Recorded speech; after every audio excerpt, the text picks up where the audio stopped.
Chapter 1511. The last thing Jianqin said seemed to have touched a sore spot in the heavenly enchantress' heart. It immediately caused her presence to suddenly change, and she stopped playing her zither as well. At that moment, Jianqin could clearly sense an icy cold presence radiate from the heavenly enchantress. The presence affected the surrounding space. The temperature on the peak of the mountain plummeted, as if winter had arrived. "You're meddling too much," the heavenly enchantress coldly said. She was emotionless and her eyes were cold. Jianqin knew that the heavenly enchantress still held an extremely heavy grudge against Hao Wu. She did not have a good impression of Czar Kayun at all, so he immediately felt his head ache. "Mu, did you know that when I was young I was known as a genius in the clan? My father, mother, Steward Changbo, and many people in the Changyang prefecture all had extremely high hopes for me because I learned everything extremely quickly when I was young.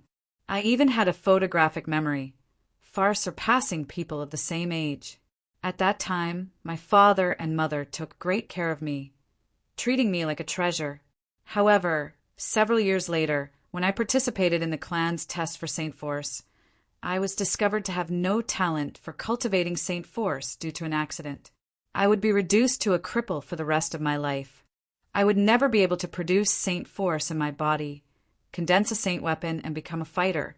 The news that the fourth young master of the Changyang prefecture, who had been known as a genius since young, had actually been discovered to be a cripple spread across the entire Changyang prefecture very quickly, causing my status in the clan to plummet from heaven to hell.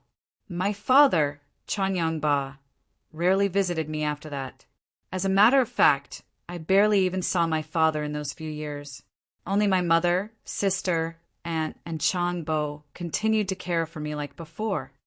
Back then, even though I was the fourth young master of the Changyang prefecture, the son of the current prefect of Changyang prefecture, Changyang Ba, some of the servants in the clan would bully, mock me. I don't know if my father had already forgotten about me, but he never helped me. Even though that was the case, I did not resent my father at all, nor did I blame him, because he was still my father after all, the one who had given me life. Or in other words, I treasured this period of kinship very much because we had parents. Even if your parents had once wronged you, it was still happiness to you. It was because of their existence that you were happy. On the Tianyuan continent, there are many fatherless and motherless orphans. There are even some orphans whose parents have left the world due to various reasons as soon as they are born. They have never received any care since they were young, and they do not even know what their parents look like. I can clearly understand this feeling. So, compared to these people, we are all happy. At the very least, our seniors are still around, and our family is still around. I've learnt a few things about the past from your father. I know that you resent your father, and a large part of it comes from your mother. Actually, your father regretted the matters of the past very much as well, but it has already happened. Some things have already been decided, so it's useless for him to regret. Time cannot be turned back. Some things that have already happened cannot be changed, and some things that have already been lost can never be recovered. However, he is still your father, the person closest to you in the world.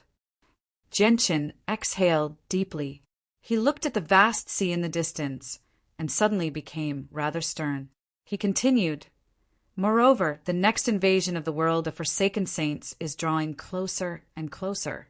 I know about their strength, and you know about it as well. The disparity between our strength is as great as a chasm. Whether it's in terms of numbers or peak battle prowess, our Tianyuan continent is at an absolute disadvantage. We don't even have any hope of emerging victorious in the next battle. Our only hope is to use the Divine Hall to block off the entrance. But whether the Divine Hall in Mercenary City can be refined in time and whether it can block off the entrance as we wish is still unknown. If we can't stop the world of Forsaken Saints from invading the Tianyuan continent, the Tianyuan continent will only face destruction in the end. Even I don't have the confidence to survive. My family and friends will all die in the next battle. The human race might be completely wiped out in the next battle, including your father, Hao Wu." Jian Chen's last sentence was like a thunderclap in the heavenly enchantress' ears, causing her to violently tremble. A smear of paleness appeared on her face as well. A deep rumble rang out from the zither. 3 strings of the zither had snapped. Jian Chen looked at the heavenly enchantress. "What I just said is only the worst-case scenario. Maybe we can survive the next battle, but many experts will definitely die on the Tianyuan continent. You might even never be able to see your father again after the next battle. These few days of peace might be the last time we can spend with our family. Some things, when they exist, when you have them, you don't know how to cherish them. When you lose them one day, you will understand just how important they are to you. But at that time, everything will be too late." Jian Chen spoke very softly and indifferently, but the heavenly enchantress' heart churned when she heard this. She trembled even more violently as a conflicted light filled her eyes. A while later, the heavenly enchantress slowly calmed down. She slowly lowered her head and looked at the broken strings. Her eyes were filled with mixed feelings, confusion, and sorrow. She slowly placed her right hand on the broken strings and gently stroked them. In just a few seconds, the strings had returned to normal. The heavenly enchantress slowly stood up and gazed in the direction of the Tianyuan continent. The zither of the demonic cry in her arms immediately blurred, turning into an extremely powerful ball of energy that disappeared into her right hand. She left 3 Saint Island empty-handed and flew in the direction of the Tianyuan continent. Jian Chen's words had touched her greatly.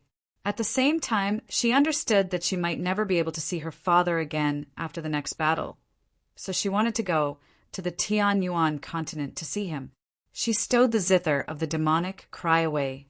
This time, she was not going to see Hao Wu as the heavenly enchantress, but as Shangguan Mu. Jian Chen exhaled deeply as he watched the heavenly enchantress leave. He smiled before sending a message to Shangguan Aojian, who was playing in the sea on a boat, before following the heavenly enchantress.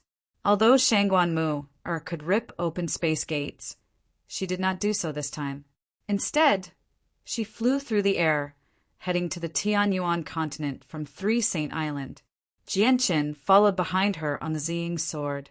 Chapter 1512. There was an ancient mountain range 10,000 kilometers away from the Holy Emperor's empire of the Tianyuan continent. Today, a violet streak of light suddenly appeared on the horizon. Like a violet comet, it shot through the sky extremely quickly and vanished into the depths of the mountain range in a short while. The violet streak of light was Jian Chen. Jian Chen flew through the air on a violet sword that was over 10 meters long. Beside him, the heavenly enchantress, in a violet dress, walked through the air as if she was taking a stroll. The space around her gently trembled and constantly changed. Visible ripples of space appeared beneath her feet. With each step, she seemed to be teleporting across a great distance. She was no slower than Jian Chen. The heavenly enchantress' strength had already surpassed the Holy Emperor's, having reached the origin realm. Moreover, her use and control of space had surpassed regular receival experts. Jian Chen was not surprised at all by the heavenly enchantress' rapid growth. Ignoring the yin and yang energy around the yin-yang saint rock that he and the heavenly enchantress had absorbed, just Xiao Bao alone was enough to bring the heavenly enchantress a great fortune. Xiao Bao possessed the innate chaotic body, which was extremely rare even in the immortals' world. As the mother of the innate chaotic body, the heavenly enchantress was blessed by the world, so her path of cultivation would be smooth and smooth. If she did not die along the way, she would definitely become an emperor. This emperor was not the holy emperor of the Tianyuan continent, but the immortal emperor of the immortals' world. As a matter of fact, Jian Chen suspected that the heavenly enchantress was able to bypass the seal and reach the origin realm from the holy emperor in this sealed world because of Xiao Bao. Although the seal that prevented everyone from reaching the origin realm was extremely powerful, it was flawed as well. It could not trap him and Xiao Bao, who cultivated the chaotic body, nor could it trap Taita, the war god of the 100 races, or Shaojin or Shaoling, who possessed innate spiritual bodies born from the world. Jianqin and the heavenly enchantress entered the depths of the mountain range. In the end, they stopped before a small wooden hut that stood at the peak of a mountain. The hut had already stood there by itself for several dozen years. It had become extremely fragile from the violent winds in the sky, like an old man in his twilight years. It creaked in the wind as if it was about to collapse. The Ziying sword had already shrunk to a meter long and was stuck to Jianqin's back. Jianqin stood beside the heavenly enchantress and stared at the hut quietly. The heavenly enchantress also stared at the old hut. Her emotions were extremely mixed. The people in the wooden house seemed to have sensed the arrival of outsiders. With a creak, the door of the wooden house slowly opened, revealing Hao Wu's figure. He saw Hao standing inside the small door. The white suit he was wearing was slightly old, and his face was haggard. His expression revealed a deep sense of fatigue. Even though Hao Wu's appearance had not changed much, Jianqin discovered that Hao Wu was much older than before. Mu'er! Hao Wu immediately became stunned the moment he saw the heavenly enchantress. His trembling voice was filled with joy and disbelief, as well as mixed emotions and bitterness.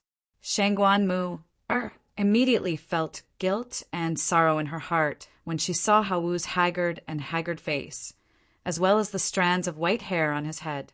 In the past, she had always resented Hao Wu, to the point where she was unwilling to acknowledge him as her father. This was because, in her opinion, not only had Hao Wu let down her mother, but he had never given her a single day of happiness. In the end, her mother had even died because of Hao Wu, and he had never truly cared for her. However, only after hearing what Jianqin had said did Shangguan Mu. I suddenly realized that even though she hated Hao Wu very much, he still held a certain position in her heart. After all, he was her father, as well as her only family in the world. However, Hao Wu's position in Shangguan Mu, Er's heart was nothing compared to her hatred for him. She could not forgive him at all. The reason why she had come this time was because the short period of time before the world of Forsaken Saints' next invasion might be the last period of time they would have together. After the next battle, the heavenly enchantress and Hao Wu might cease to exist. Perhaps she could survive with her strength at the origin realm, but it was extremely likely that Hao Wu would vanish from the world. Father, Shangguan Mu said with difficulty. Her voice trembled slightly. At that moment, she was filled with mixed feelings. Even she did not know what she was feeling. Hao Wu became stunned when he heard the word father. His body began to tremble violently as 2 streams of murky tears flowed uncontrollably from his eyes. Mu, you're finally willing to call me father. Hao Wu was emotional. Hao Wu was overjoyed. At that moment, he felt like he was in a beautiful dream because he had looked forward to hearing Shangguan Mu, call him father, for many years already. As a matter of fact, he had even treated it as an extravagant hope in the end. Shangguan Mu gently bit her lip and said nothing. She shifted her gaze from Hao Wu to the wooden hut behind him. As she slowly raised her right hand, a vast and terrifying energy immediately surged out. It condensed into the zither of the demonic cry in a single moment, and she began to play it gently. The sound of the zither was light, but it was also rather heavy.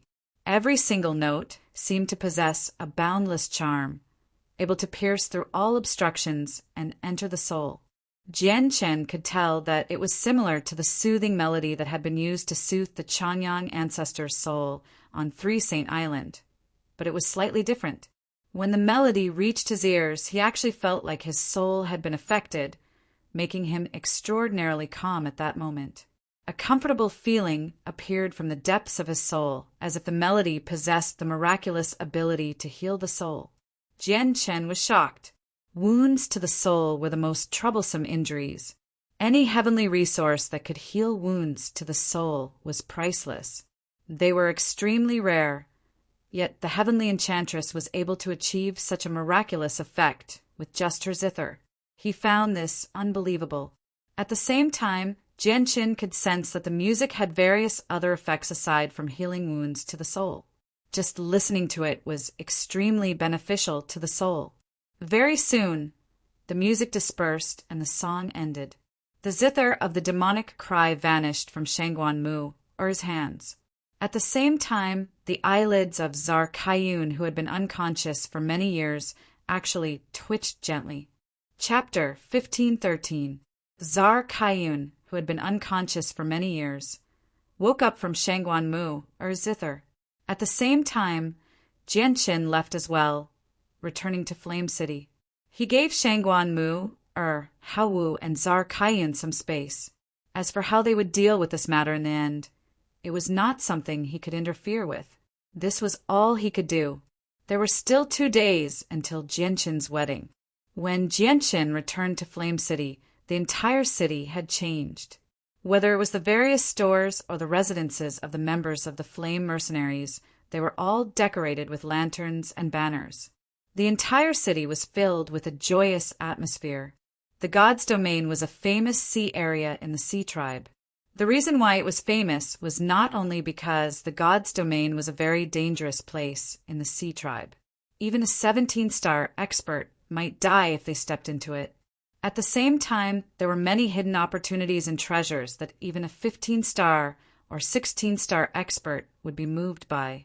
In particular, not only could the divine water of the world allow people to be reborn, turning a cripple into a cultivation prodigy, but it could also condense and strengthen the soul. It could increase the chances of saint rulers reaching the level of Holy Emperor. As a result, even though the realm of gods was a terrifying place that could devour Holy Emperor experts, it still could not stop countless adventurers from gathering from all directions and entering the realm of gods in search of fortuitous encounters. At that moment, there were a few people flying towards the exit of the divine domain with lightning speed. The person at the front had disheveled hair and a pale face. His entire body was covered in wounds, and he was already heavily injured. Behind him, there were 5 people who were not any weaker than him. They were chasing after him in an aggressive manner. The 6 people who pursued him were all saint rulers. It was impossible for the person who fled at the front to escape from the 5 saint rulers, who were unscathed because he was heavily injured. As a result, the distance between the 2 sides closed bit by bit. In the end, the 5 people caught up to the fleeing person, several dozen kilometers away. Both sides immediately began to shake violently. Even if the person was in peak condition, he would not be the opponent of the 5 of them, let alone the fact that he was heavily injured. As a result, as soon as the 2 sides clashed, the fleeing person was blown away while vomiting blood. His injuries became even more severe, and he did not even have the ability to flee. The 5 saint rulers seemed to know that their target had lost the ability to flee, so they were in no hurry to attack. They slowly surrounded the bloodied saint ruler on the ground. One of them sneered, "Zhou Qian, how can you possess a 16th star quaking thunder?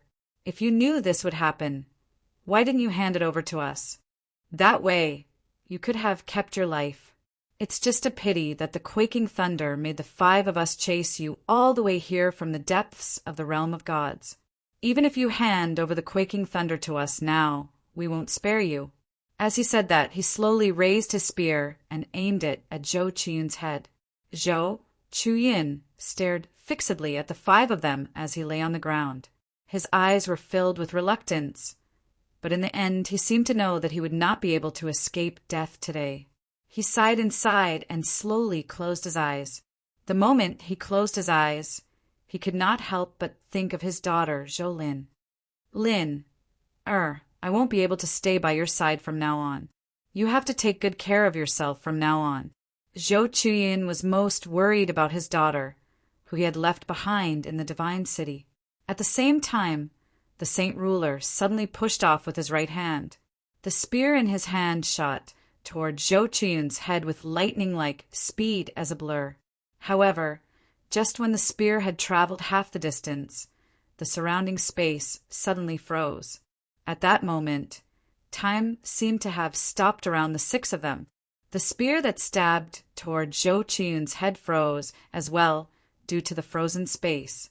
It was unable to travel the remaining half of the distance, no matter what. It was not just the spear.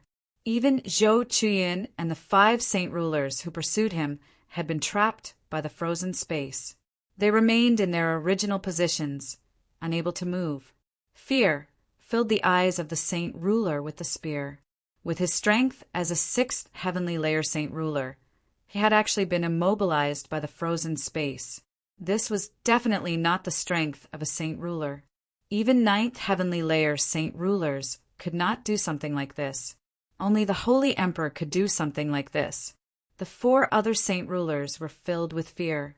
A Holy Emperor had actually stopped them from killing Zhou Qiyun.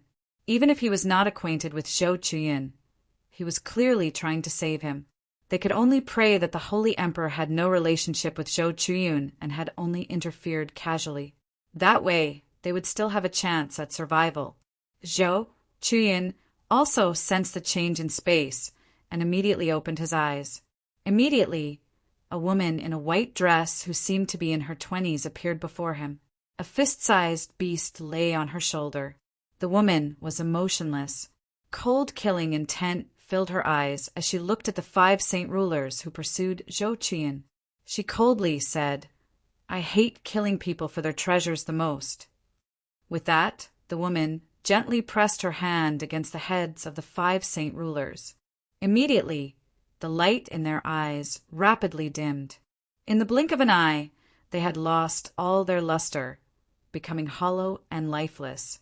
Their souls had been dispersed by the woman's gentle palm strike, having been wiped out. The space returned to normal.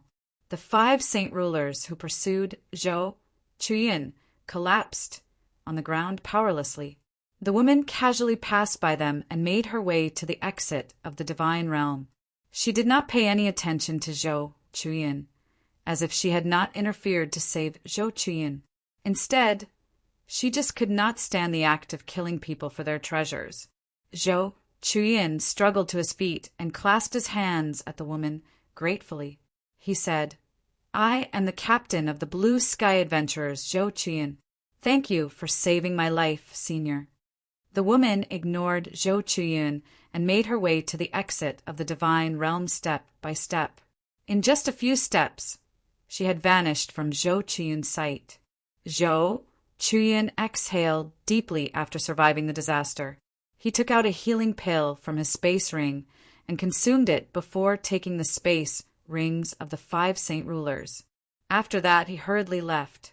Although he had experienced many life-threatening situations in the years he had spent adventuring, he had never been so close to death. He had already made up his mind that he would never risk his life in the divine realm again. He would return to the Tianyuan continent with his daughter. Even if he died, he would die in his homeland. Chapter 1514. The Deity tribe was a medium-sized organization in the Sea Realm. Even though the Deity tribe was still an obscure clan in the vast Sea Realm, they still possessed a certain amount of status within 1,000,000 kilometers of where the Deity tribe resided. This was because the Deity tribe possessed a saint ruler ancestor who had reached the 14th star. He was extremely close to the 15th star, Holy Emperor. Moreover, in recent years, the Deity tribe had frequently formed marriages with saint rulers like the Golden Sword tribe, the Herman tribe, the Dakar clan, and the Yenwei clan. They were extremely close. They even vaguely showed signs of forming an alliance, uniting the 5 great clans into one. Although the 5 medium-sized clans did not possess a holy emperor, the 5 saint rulers could still reign supreme in a radius of 1,000,000 kilometers if they worked together. Today was a joyous day for the Deity tribe because the son of the current patriarch of the Deity tribe was about to marry the daughter of the Golden Sword tribe. The entire tribe was enveloped in a joyous atmosphere. The patriarchs of the Deity tribe and the Golden Sword tribe sat at the very top. They smiled as they happily looked at the newlyweds below. The greatest human expert, Sovereign Jianqin, will be holding a wedding in Flame City in 2 days. Today's wedding is a blessing from Sovereign Jianqin. I don't hope that you can become someone like sovereign Jianqin in the future. I just hope that you can become an expert, like an emperor, the patriarch of the Deity tribe said to the newlyweds below. As soon as he finished speaking, many of the guests who had come to congratulate him immediately chimed in with flattery. These people were all from small clans nearby. To them, as long as they could establish a connection with the Deity tribe, it would be enough for them to achieve meteoric success. The patriarch of the Deity tribe listened to the flattery in the surroundings with a smile. Everyone thought that he was just saying that he wanted his son to become an emperor. Only he knew that the Deity tribe truly needed an emperor in the future. This was because he had participated in the extermination of the Kaler tribe in the past. He knew that even the saint ruler ancestors of the 5 great clans had failed to stop Kea from escaping. If the Kaler tribe's talent was ordinary, the Deity tribe would not have cared at all. However, not only was Kea extremely talented, having become a saint ruler at such a young age, but she also practiced the cultivation method of the 8 wastelands. Her strength was shocking and her potential was tremendous. She would definitely become a holy emperor in the future, possibly even becoming a holy emperor. In order to deal with Kea's revenge in the future, the 5 great clans that had participated in the extermination of Kea's clan in the past had all banded together through marriage. They had even begun to plan a merger. However, they also knew that if Kea became a holy emperor, the 5 great clans would not be her opponent even if they worked together. If she became a holy emperor, she would probably only need a wave of her hand, and the 5 great clans would vanish from the sea realm forever. As a result, they desperately needed a holy emperor or even a holy emperor to watch over them. Due to the limitations of their talent, the chances of the ancestors of the 5 great clans becoming a holy emperor were extremely slim. They might even remain saint rulers for the rest of their lives. As a result, the 5 great clans could only place their hopes on the talented juniors. Just as the Deity tribe and the Golden Sword tribe were celebrating their marriage, a white figure suddenly appeared in the sky in the distance. She was a young woman who seemed to be in her 20s. Even though she was not devastatingly beautiful, she was still quite pretty. At the same time, a vast and powerful presence radiated from her unconsciously, causing the surrounding space to gently tremble. The woman walked through the air. She moved extremely quickly. In the previous moment, she was still on the horizon, but in the next moment, she had appeared above the Deity tribe as if she had teleported. A fist-sized beast lay obediently on her shoulder. The Deity tribe did not sense the woman's arrival at all. They continued to celebrate their wedding joyfully. The woman coldly glanced at the Deity tribe below. Her eyes were immediately filled with intense hatred. Immediately, a powerful killing intent flooded out from her body.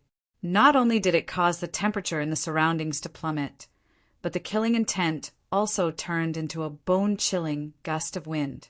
It stirred up the clouds in the surroundings, causing the spiritual energy in the surroundings to become chaotic. With a wave of her hand, a powerful barrier immediately enveloped the Deity tribe. The powerful killing intent crushed down from the sky, enveloping all the people of the Deity tribe in a single moment. They could not help but shiver as their faces all changed drastically. The wedding ceremony was forcefully stopped as well. At that moment, all the people of the Deity tribe lost their friendly smiles. They all stared at the sky in shock. Only now did they discover that a white-clothed woman had appeared in the sky out of nowhere. The patriarchs of the Deity tribe and Golden Sword tribe, as well as all the upper echelon of the 2 tribes, became even more terrified when they saw the woman. Their hearts churned. The Kai family, the patriarch of the Deity tribe, said with a trembling voice. His face was completely pale at that moment, and it was filled with despair. The patriarch of the Golden Sword tribe had the same expression as the patriarch of the Deity tribe. The 2 of them were not saint rulers, but they had seen saint rulers before and were extremely familiar with them. In their eyes, Kea was no longer saint ruler. She had already surpassed saint ruler. Another powerful presence appeared, but it was nothing compared to Kaya's killing intent. The difference between the two was like the difference between an ant and an elephant. The ancestor of the Tyt clan had appeared. He was the pride of the clan, as well as the only saint ruler in the clan. He had reached the 8th heavenly layer. However, the ancestor of the Tyt clan also looked at Kaya with a pale face. He had become extremely stern. Back then, he and the ancestors of the other 4 clans had worked together to hunt down Kaya, only stopping when Kaya had reached the depths of the divine realm. If it were not for the fact that the 5 of them were not confident in being able to protect themselves in the depths of the divine realm, they probably would have charged in without any hesitation as well. Back then, the 5 of them had already guessed that Kaya would not necessarily die in the depths of the divine realm with the cultivation method of the Emperor of the 8 Wastelands. They would face Kaya's revenge sooner or later. So they had been preparing for the possibility of revenge in the past few years. They had even prepared a fortune so that they could invite a holy emperor to watch over the divine realm in a few decades. Chapter 15:15. Kaya, I've underestimated you. I never thought you'd grow to such a level in such a short amount of time. Even if your talent is heaven-defying, even if the cultivation method of the 8 Wastelands was created by an emperor, it's impossible for it to be so heaven-defying. Looks like you've obtained an extraordinary fortune in the depths of the divine realm, the patriarch of the Tyt family said. At that moment, he was filled with regret. He regretted delaying the matter of hiring an expert to watch over their 5 clans for several decades. If their clan had a holy emperor, they would have been able to put up a fight even against Kaya, who had grown much stronger. The people who had come to congratulate the Tyt tribe and the Golden Sword tribe all became extremely pale. They were shocked inside. Many of them knew about the destruction of the Kalar tribe in the past. The Kalar tribe was not a renowned tribe in the Sea Realm, but it was still a medium-sized tribe with a saint ruler. It was rather renowned within a radius of 1,000,000 kilometers. As a result, the destruction of the Kalar tribe in a single night had caused quite a stir in the region. Although the culprit had not been found, quite a few people had guessed that it was the Tyt tribe, Golden Sword tribe, Herman tribe, Dakar clan, and Yenwei clan. However, no one dared to stand up for the destruction of the Kalar tribe. To the shock of the guests, the young lady of the Kalar tribe, Kaya, had actually become the holy emperor. He had come to the Tyt tribe to seek revenge and had trapped all of them within the barrier. This made them all shiver in fear and unease. They were afraid that Kaya would kill them all. Even if several saint rulers worked together, they would not be able to destroy the barrier cast down by a holy emperor in a short amount of time, let alone people like them. Kaya's killing intent surged once again when she looked at the saint ruler of the Tyt tribe. Her eyes had almost turned blood red. She would never forget how the ancestor of the Tyt tribe and the ancestors of the other 4 clans had attacked her father. She would never forget how the 5 of them had chased after her, forcing her to flee to the depths of the divine realm in the end. Tyt tribe, Golden Sword tribe, Herman tribe, Dakar clan, and Yenwei clan, you wiped out my Kalar tribe back then. Today, I, Kaya, have returned. I will make you pay a heavy price for your actions back then. You will pay for the destruction of the Kalar tribe with the lives of your entire clans, Kaya said with a vengeance. She glanced at the people who were not from the 5 great clans and had only come to offer their congratulations. She said, other than the people from the 5 great clans, everyone else who doesn't want to die, leave the barrier immediately. In 10 seconds, I will kill everyone in the barrier. With that, the people who had come to offer their congratulations rejoiced. Without any hesitation, they immediately flew out of the barrier as if they were fleeing for their lives. No one dared to stay for long. As a matter of fact, some of the people of the Tyt tribe knew that they would not be able to escape this time, so they mixed in with the crowd and tried to follow the flow of people out of the barrier. However, as soon as they came into contact with the barrier, they were knocked back. They were unable to pass through the barrier like everyone else. In the blink of an eye, all the people who had come to offer their congratulations had left. No one was willing to stay behind, even those who had close ties with the Deity tribe. If both sides were evenly matched, perhaps some people would have stayed behind to help the Deity tribe, but no one was willing to sacrifice their lives for the Deity tribe when they were faced with certain death. The ancestor of the Deity tribe did not pay any attention to the situation below. All of his attention was focused on Kea. Just when Kea was looking down, the ancestor of the Deity tribe moved. He left behind an afterimage in the air as he silently approached Kea with lightning-like speed. He directly sent a palm strike toward Kea's forehead. He knew the difference between him and the Holy Emperor, so he did not hold back at all. He pushed his speed to the limit as well, using a sneak attack against Kea. In order to make the sneak attack as quick as lightning, he did not even have the time to draw his weapon. This was because he knew that this might be his only chance at heavily injuring Kea, as well as his only chance at survival. However, just when the ancestor of the Deity tribe approached Kea, the surrounding space froze. The ancestor of the Deity tribe came to a halt, immobilized by the frozen space. Even his full-powered palm strike toward Kea's forehead came to a halt before Kea. At the same time, the little beast on Kea's shoulder opened its eyes at that moment. It stared at the ancestor of the Deity tribe with an enchanting gaze. It did not seem like it was looking at a person, but at a plate of delicacies. Kea looked at the immobilized ancestor of the Deity tribe and said coldly, "Back then I was not your opponent.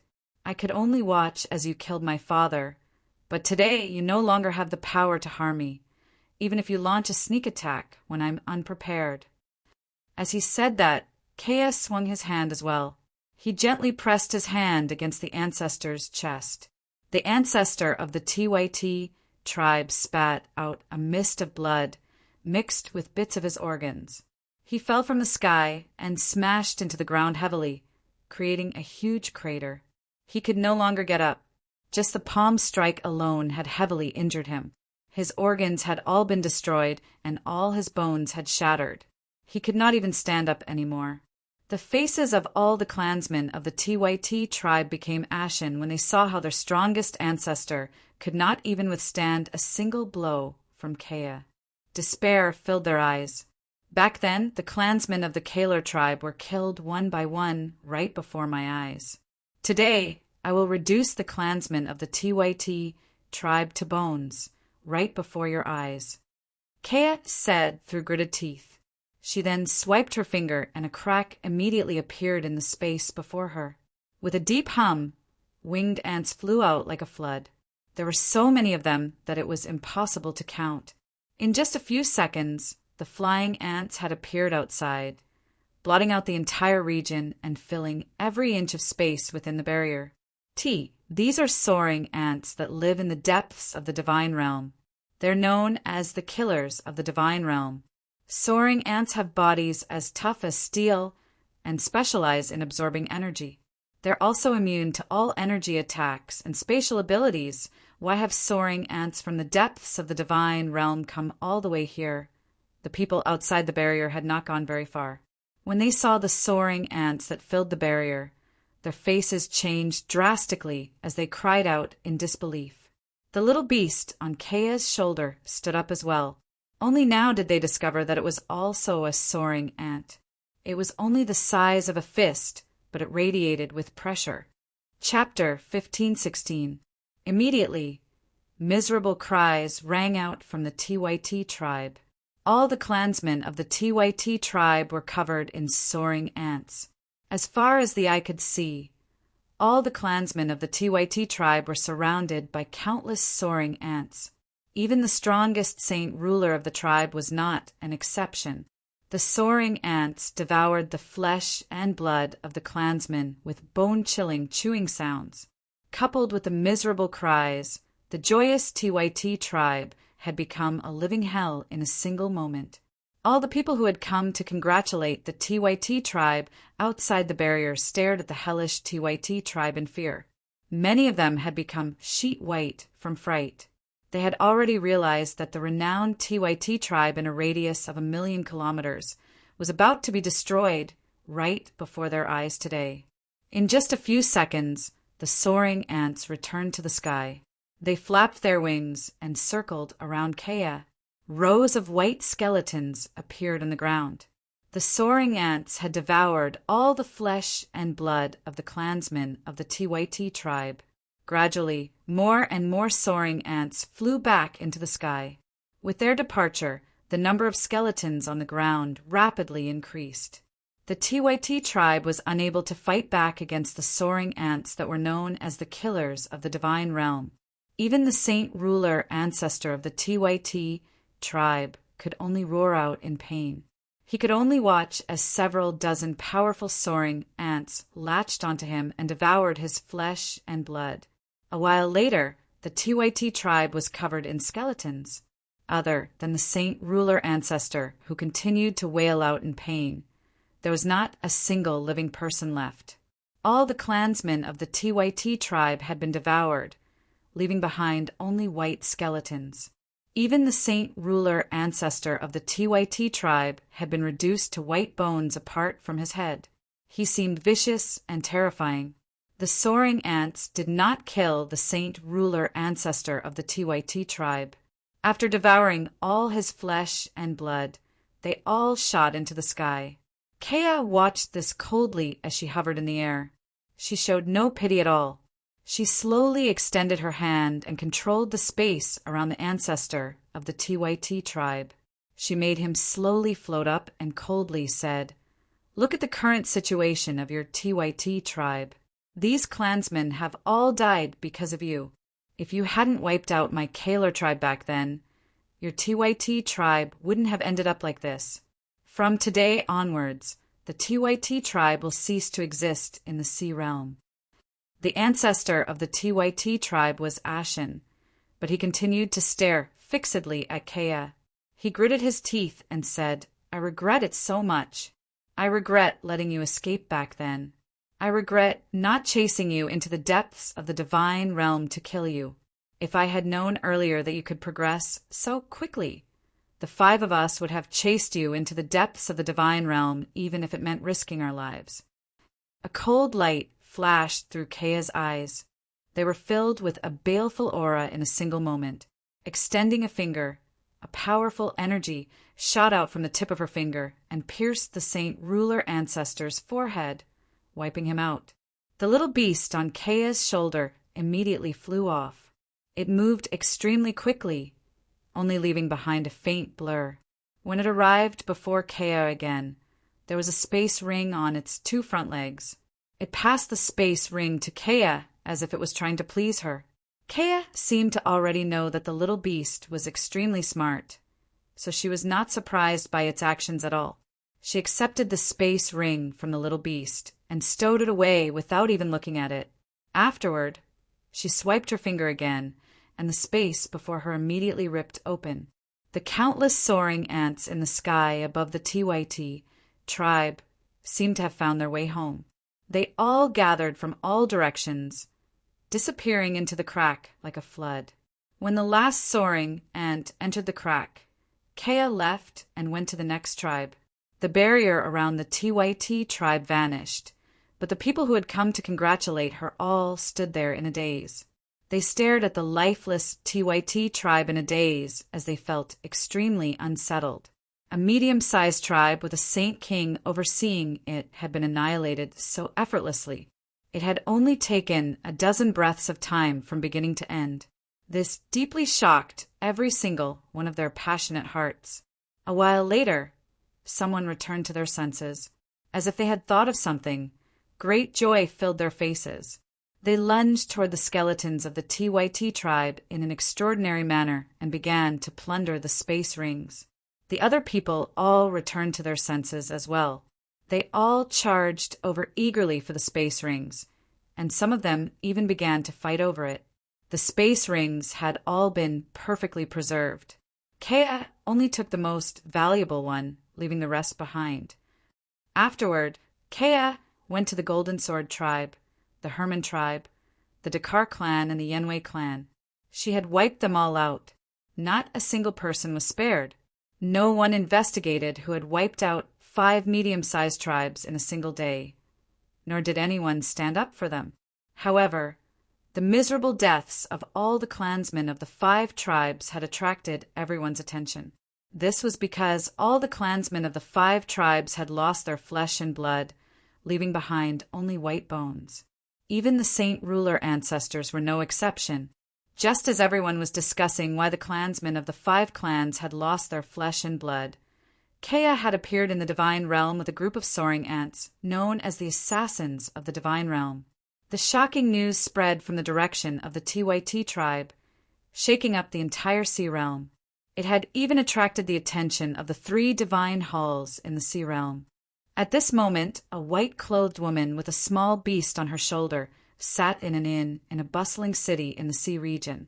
She stared out of the window absent-mindedly. She stared blankly at the bustling street that was filled with people and carriages. She was Kea, the person who had wiped out 5 medium-sized clans in a row and had even shaken up the entire sea realm.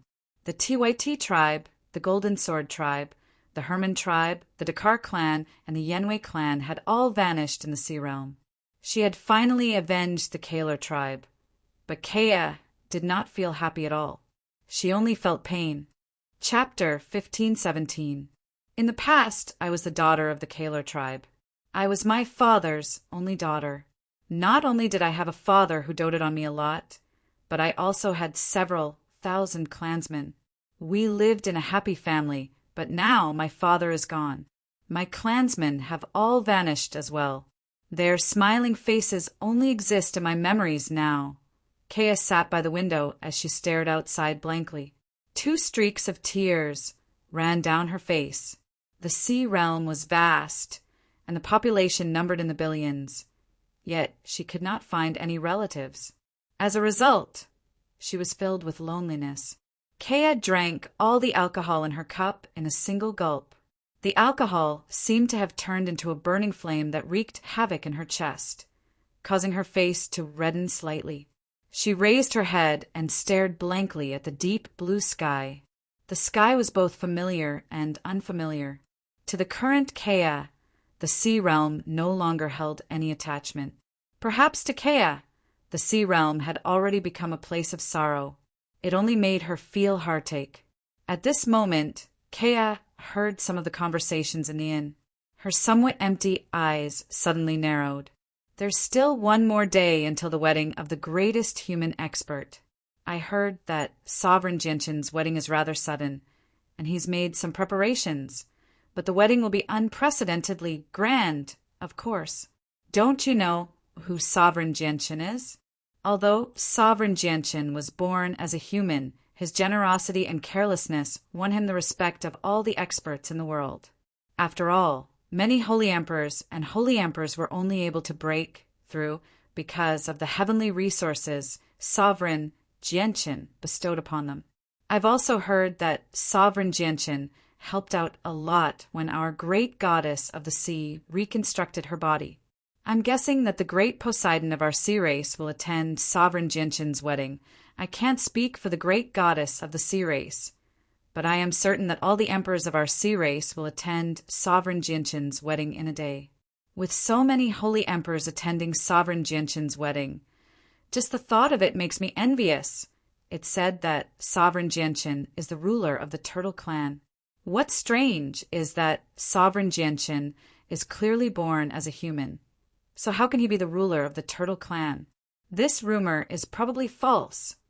I don't know if Sovereign Gentian is the ruler of the Turtle clan, but when I visited the Turtle clan a few months ago, I saw that Sovereign Gentian's statue had already been erected in the Turtle clan. With someone taking the lead, more and more people then began to discuss Gentian with great interest. Very soon, the entire inn fell silent. Basically, everyone had shifted their attention to Gentian, and there were even a few people who began to argue intensely over how they spoke about Gentian. Kea, who sat in the same inn, temporarily forgot about her sorrow.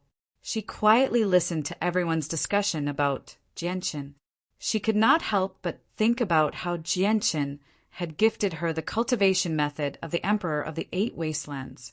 Although the Kaler tribe had been destroyed because of the cultivation method of the Emperor of the 8 Wastelands, Kea had never blamed Jianchen. She understood that the reason why her cultivation method of the Emperor of the Eight Wastelands had been leaked and led to the destruction of the tribe was because her father trusted his 5 good friends too much. Kea said nothing. She sat there and drank quietly as she paid attention to all the discussions about Jianchen.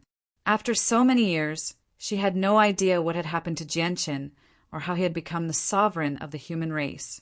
She wanted to learn more about the situation from these people. However, after listening for quite some time, she discovered that the people in the inn were basically discussing Jianchen's wedding. Other than knowing that Jianchen was about to get married, there was no other useful information. Kea knew that she would not be able to learn anything if she continued listening. As a result, she stood up and clasped her hands at the people in the inn. Warriors! Kea did not speak very loudly, but her voice drowned out everyone in the inn. At the same time, her voice was like a thunderclap in everyone's ears. It was deafening, forcing them to stop their discussions about Jianchen. For a moment, the noisy inn fell silent. Everyone stared at Kea with some fear and dread. They had already realized that this ordinary-looking woman in front of them was an extremely powerful expert.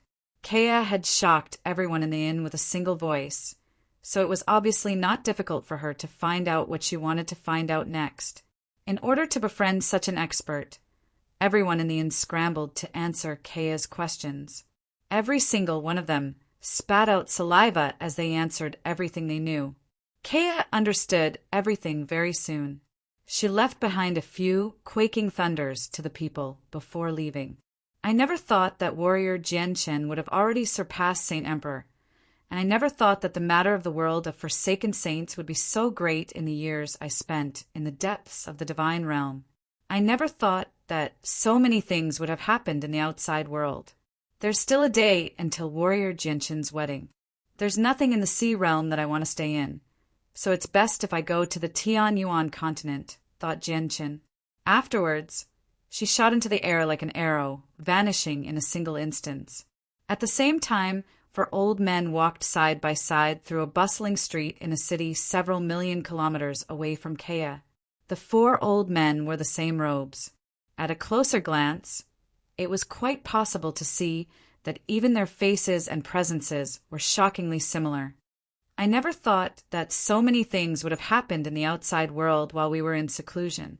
Not only have a few experts who have surpassed the Holy Emperor suddenly appeared, but we've also discovered the entrance to another world. One of the old men said nonchalantly, "Brother, the entire sea realm is talking about how the greatest human expert, Sovereign Jianchen, will be holding his wedding in a day, and that the entrance to another world is on the Tianyuan continent. Experts have gathered on the Tianyuan continent right now, so it must be extremely lively. Why don't we go there as well?" The second old man suggested. Chapter 1518. After making up their minds, the 4 old men no longer hesitated. They immediately left the sea realm and made their way to the Tianyuan continent. If Jianchen were present, he would definitely recognize the 4 old men with a single glance. To no surprise, they were a Air, a San, and a Sea, who he had met in the divine realm. In the blink of an eye, the day of Jianchen's wedding arrived. Not only was every house in Flame City decorated with lanterns and banners, but every street in the city was paved with a red carpet. Pink petals scattered on the carpet, giving off a refreshing fragrance. On the 2 sides of every street, bands in red robes played gongs and drums. They formed a long line that led from the entrance to the center of the city where the wedding was held. A few guests had already arrived with gifts outside the city. All of them landed outside the city and entered the city on foot. Even someone as powerful as the Holy Emperor did not dare to directly fly into the city. A large group of female attendants stood in a neat formation at the entrance of the city, waiting there silently. Once important people arrived, they would personally lead them into the city. Even though there were quite a few Holy Emperor among the people who had come to congratulate Jianchen on his wedding, many of them entered the city alone with gifts. There were no female attendants to receive them. The guests that the female attendants received were not just because they were powerful. As a result, all the people who were received by the female attendants felt a great sense of honor. Tianmu Ling of the ancient Tianmu clan has arrived. Qin Ji, the third prince of the Qin Empire, has arrived. As the shouts that rang through the entire city rang out from the entrance, the attendants constantly announced a few special guests. The third prince of the Qin Empire wore luxurious robes embroidered with golden threads as he entered the city with Tianmu Ling. Two benevolent old men followed beside Tianmu Ling. To no surprise, they were Jun Moheo and Wang Yinhong, the old man's wife. With Genshin's assistance, Jun Moheo and Wang Yinhong had broken through to the Holy Emperor level many years ago.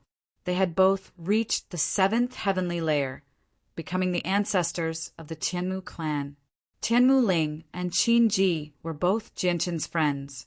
Even though the two of them were not worth mentioning in the eyes of the Holy Emperor in terms of strength or background, the two of them enjoyed treatment that even the Holy Emperor did not receive in the city. The two of them were respectfully invited in by the female attendants arranged by the city. Little brother Genshin's wedding sure is grand. So many peak experts have come from all over to congratulate him. It's still early in the morning, but I can already vaguely sense the auras of over 20 Holy Emperor experts. There's still a large group of people who haven't arrived yet. I'm so envious that my eyes have turned red. In the future, if someone is willing to marry me with such extravagance, I'll be willing to marry him even if he's far weaker than me. Tianmu Ling sighed in amazement. Her face was filled with envy. Qin Ji laughed involuntarily when he heard that. He said, Tianmu Ling, once you become the greatest human expert, holding a wedding like this will obviously be a piece of cake. Tianmu Ling pouted and said disdainfully, if I become the greatest human expert, there'll probably be no one else who's worthy of me aside from little brother. Qin Ji and Tianmu Ling chatted and laughed as they made their way to the wedding. They disappeared at the end of the street very soon. The 4 Imperial Protector of the Qin Empire and the Qin Emperor have arrived. The 4 Imperial Protector of the Fire Dragon Fruit and the Fire Emperor have arrived. The ancestor of the Kara clan of the Holy Emperor's Empire, Kalalo, has arrived with Kara Livy. The President and Grand Elder of the Radiant Saint Master Union have arrived. The great elders of the Tyrant's Blade School have arrived. The Pavilion Master of the Pure Heart Pavilion has arrived. The Elven Queen of the Wasteland Continent has arrived. The Dwarven King of the Wasteland Continent has arrived. The Holy Emperor of the Pung Clan of the Beast God Continent, Songcheong, has arrived. The Hall Master of the Poseidon Hall, the Hall Master of the Heaven Spirit Hall, and the Hall Master of the Dragon God Temple have arrived. As great figures gathered in Flame City, one after another, the city immediately welcomed its most glorious moment since its founding. Over half of the experts in the world had gathered in Flame City, creating a legend on the Tianyuan continent. This was because over half of the experts in the world had never gathered in Flame City before, even during the glorious ancient times. In particular, when the sea goddess, the war god of the 100 races, Taita, Yanglai, Guihai Dao, and Feng Shaotian all appeared in Flame City, the city's glory immediately reached an unprecedented height. Very soon, Flame City was packed with people. The city, which was not very large in the first place, was now filled with almost 10 million people. They filled the streets and alleys, filling up every inch of space in the city. The number of people gathered outside Raging Flame City was several times greater than the number inside the city. From high up in the sky, one could see nothing but a black mass of heads. It was an endless sea of people. Even though he had not invited a lot of people to the wedding, he only needed to spread the news of his wedding as the greatest human expert, and countless people would come uninvited to congratulate him. Jianchen did not forget about the villagers of Longevity Valley. He sent people to construct a space gate leading to Longevity Valley and invited all the villagers. These villagers who had lived in Longevity Valley for their entire lives were naturally extremely curious about everything when they came to the outside world for the first time. After arriving in Flame City, They pointed at their surroundings and sighed in amazement. Is this the city that Jianqin built on the Tianyuan continent? I never thought it would be so big. It's much bigger than our village. Let's not talk about it being much bigger than our village. Even if we moved the entire valley here, we'd only be able to take up a tiny corner of the city. As for our village, it'd be nothing. I never thought that Jianqin City would be so big. I naively thought that Flame City would be smaller than our village. Jianqin really is impressive. The villagers of Longevity Valley wore simple clothes. Almost all of them wore patched linen clothes. As soon as they appeared in Flame City, they stood in stark contrast to the extravagantly dressed guests around them. They formed a rather unique group and attracted the attention of everyone very soon. How strange. Today is Sovereign Jianqin's wedding. All the people who can set foot in Flame City are renowned figures. Why have a bunch of country bumpkins suddenly come here? And they're so weak. Many of them are even cripples who can't cultivate Saint Force. A woman who had come with her senior stared at the group of people from Longevity Valley and frowned. The woman seemed to be 18 years old. She possessed an alluring beauty and a noble bearing. She possessed a hint of pride that she had cultivated since she was young. Shut up, Ronger. Don't forget where we are. This is Flame City, Sovereign Jianqin's territory. It's not the imperial capital of our Felicity Empire. You can't underestimate anyone who can appear in Flame City, no matter how ordinary they are. Do you understand? A middle-aged man in a dragon robe stood by the woman's side. At this moment, he had a solemn expression as he spoke about the peerless beauty called Ronger. Chapter 1519. Yes, father. The girl called Rong stuck out her tongue mischievously and answered obediently. However, she continued to look at the villagers with great curiosity. The new emperor of the Felicity Empire also stared at the people of Longevity Valley deeply. He said, "These people seem ordinary and weak, but every single one of them dares to call Sovereign Jianqin by his name without any respect. They even compare the greatest city in the world, Jianqin, to a village. If I've guessed correctly, these people must be closely related to Sovereign Jianqin." Ah, the woman called Rong. Er's mouth dropped in shock when she heard that. Disbelief filled her face. At the same time, many people in the surroundings guessed that the villagers of Longevity Valley were extraordinary, just like the new emperor of the Felicity Empire. As a result, even though the villagers bumped into many Holy Emperor and Holy Emperor experts, none of them dared to underestimate them.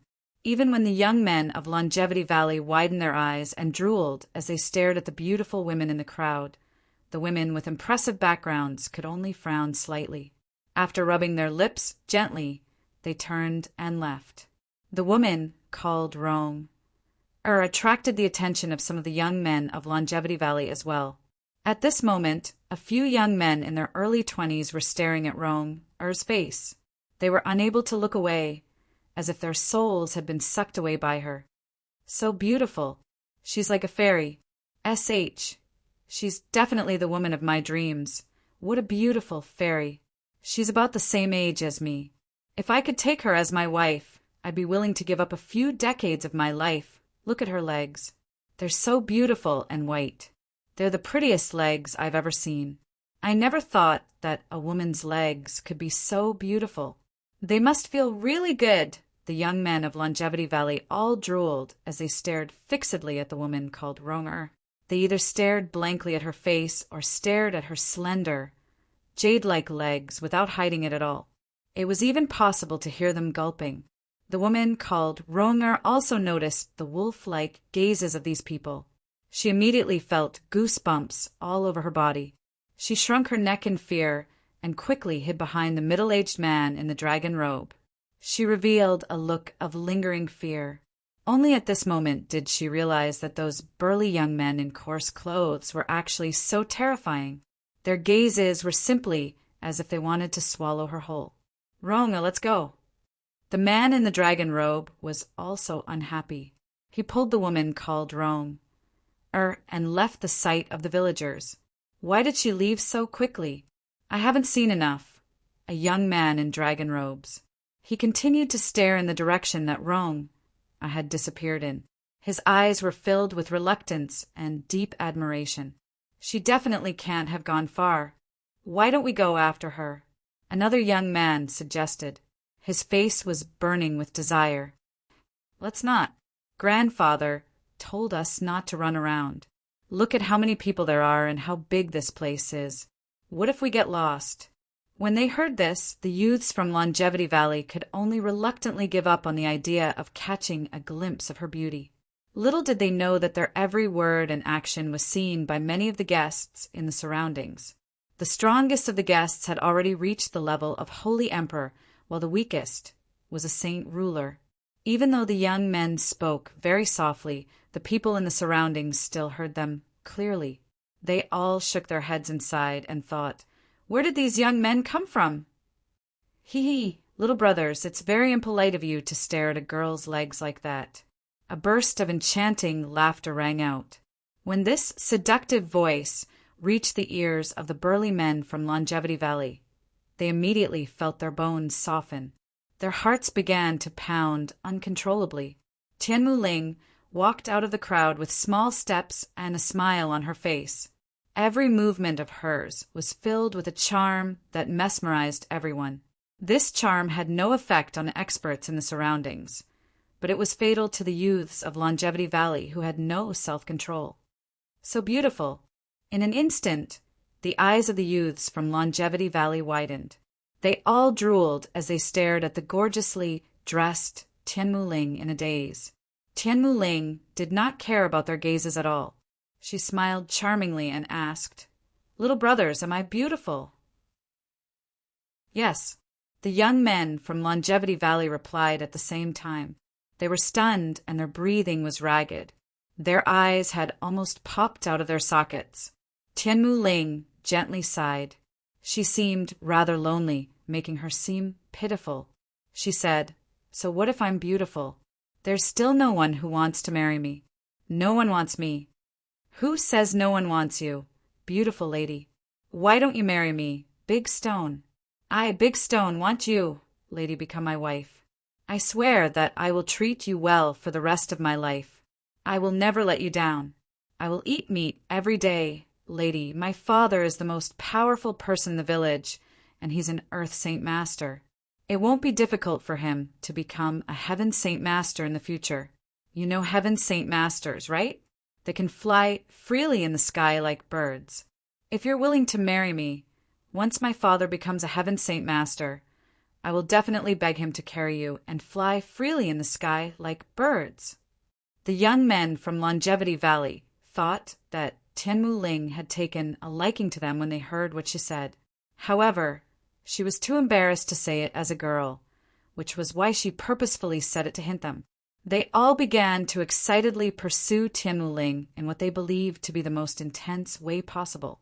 In order to capture Tianmu Ling's heart, the young men took out everything they had. They were just short of bringing up their ancestors. Even Tianmu Ling was stunned by what those people had said, as what they had said had completely overturned her understanding of the world. On the Tianyuan continent, pursuing a girl was nothing more than showing off one's strength and background. However, the people before her had actually brought up the daily necessities of life. Tianmu Ling rubbed her temples with a slight headache. She discovered that she had underestimated them far too much. She needed to reevaluate her evaluation of them. She was a mighty holy emperor. Ripping open space gates was a piece of cake for her. When had she ever needed a Heaven Saint Master to carry her and fly in the sky like a bird? "Little brothers, if you really want to marry me, it's not impossible. Once you defeat Jianqin fair and square, I'll marry you." Tianmu Ling giggled. She thought that after hearing her words, the young men would definitely reveal disappointed expressions and dejectedly return. However, she never thought that when she looked at the burly young men in front of her again, not only did they not reveal dejected expressions, their eyes instead brightened, and they revealed expressions of great joy. "Miss, are you telling the truth? If I defeat Jianqin, You'll really marry me and become my wife? Huzai excitedly looked at Tianmu Ling. From the great joy on his face, anyone could tell that it was not fake. Huzai had no idea how powerful Jianchen was, nor did he know of Jianchen's fame on the Tianyuan continent. In his mind, Jianshan was amiable and treated all the old people in Longevity Valley with great courtesy. He did not seem much different from people of the same age.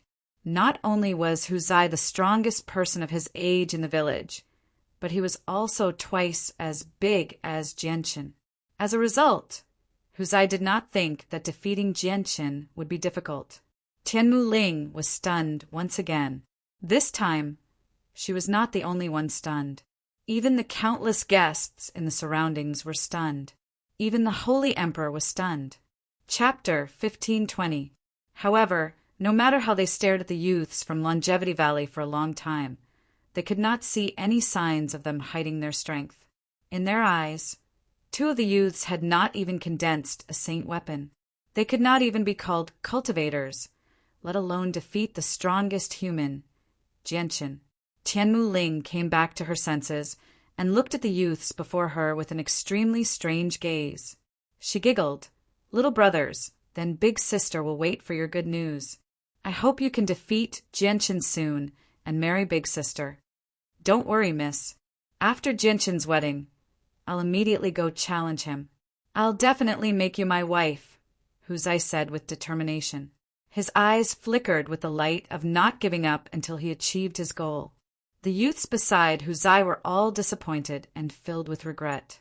They also did not know just how powerful Jianshan was, but they knew that they definitely could not beat Huzai. Not only had Huzai condensed a saint weapon, he had also reached the realm of saint masters. Although the farce here had attracted the attention of many people, it did not affect Jianshan's wedding at all. In the blink of an eye, it was close to noon. Suddenly, an uproar rang out across the entire city. The red-robed Jianshan, Yu Yu, and Huang Luan appeared on the platform that was 6 meters tall. Everyone, look, the bride and groom have appeared.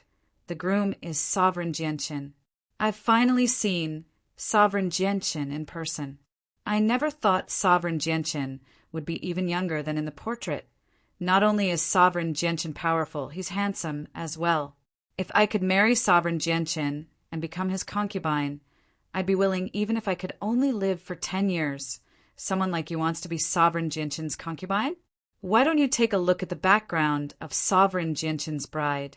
One is the only direct disciple of Fairy Hayua, while the other is a Holy Emperor expert. The appearance of the bride and groom immediately pushed the atmosphere to a climax. Many people stared at Jianshan, Yu Yu, and Yu Yu with envious gazes. There was also some jealousy among them. At this moment, a woman in a white dress with a veil over her face stood in an inconspicuous corner among the sea of people. She silently stared at Jianshan, Yu Yu, and Yu Yu in their crimson wedding robes. Her expression was mixed, and it was slightly gloomy. She was the second young lady of the Tianqin clan, Qin Qin. She had secretly come to Jianshan's wedding without telling anyone. Even when she saw Qin Xiao chatting happily with Jianshan in the crowd, she did not go up to greet him. All she wanted to do was stand in the corner, quietly by herself, and silently watch Jianshan complete this unprecedented wedding. At the same time, Kea Ada and his brothers arrived in Flame City as well. They were only several dozen meters away from each other. Kea originally stood in the crowd as she stared at Jianshan with mixed feelings. Suddenly, she seemed to sense something. She looked away from Jianshan and stared at a certain spot to the side. Even though many people blocked her view, Kea could still see Ada and the other 3 standing several dozen meters away with a single glance. She discovered that the 4 of them were staring at her with shining eyes. The 4 of them were confused and confused. Kea frowned slightly. She could sense a vague threat from them, and she felt uncomfortable when they stared at her like that. Afterwards, she turned around and vanished from their vision. The 4 of them stared in the direction that Kea had left in. After a moment of silence, Ada said to the other 3 through a communication technique, "Second bro, third bro, fourth bro, you've noticed that woman earlier as well. Have you seen her before? Big bro, the four of us have never left each other's side. As long as you've seen someone before, the three of us have seen them as well. If you haven't seen them before, then we obviously haven't seen them before, San replied. Ade frowned as he pondered. He murmured, That's strange. I've clearly never seen that woman before. But why do I feel an uncontrollable killing intent whenever I see her? It's like there's some deep grudge between us. But I don't know her at all. Big brother, so you have this feeling too. I thought that I was the only one who had this feeling. Me too. When I got close to that woman, I also felt a strange killing intent appear in my heart. I almost couldn't control it just now. Me too? I feel the same as you, San, and Asi all spoke up. They all frowned. The four of them were completely puzzled by this matter as well. The wedding proceeded in an orderly manner. No matter how many people gathered in Flame City, there was no disorder at all. Everyone followed the rules of the city cautiously. After all, today was the wedding of the greatest human expert. No one dared to cause any trouble on such an important day. Today was obviously not a good day. The sky quietly became a little gloomy, and there was a faint sound of thunder. A gust of wind gradually blew between heaven and earth, as if a storm was brewing. Jianqin stood on the platform and clasped his hands at the guests who had come to attend his wedding. After a few words, rain began to fall from the sky. Jianqin suddenly looked at the sky and said indifferently, Today is the day of my Jianqin's wedding. The sky must be clear, and the sun shines brightly. How can it rain? As he said that, Jianqin waved his hand at the sky. Immediately, a resplendent strand of sword qi that was several meters long shot into the sky, dispersing the brewing clouds. Immediately, the bright sunlight shone on the ground, illuminating the gloomy world once again. However, after a few breaths, the temperature of the surroundings suddenly plummeted. In the azure sky, heavy snowflakes suddenly floated down. The snowflakes came extremely suddenly, without the slightest warning, as if they had appeared out of thin air. They blotted out the sky and dyed the azure sky snow-white. Even the sunlight became somewhat dim. Moreover, the heat from the scorching sun in the sky was unable to melt the heavy snow that had suddenly drifted down. Snow in June! Low cries immediately rang out in Flame City. The snow had come far too abnormally. It had actually appeared on a scorching summer day. Chapter 1521. Tai Ta, Poseidon, Yang Lai, Gui Haidao, and Feng Shaotian all became rather stern.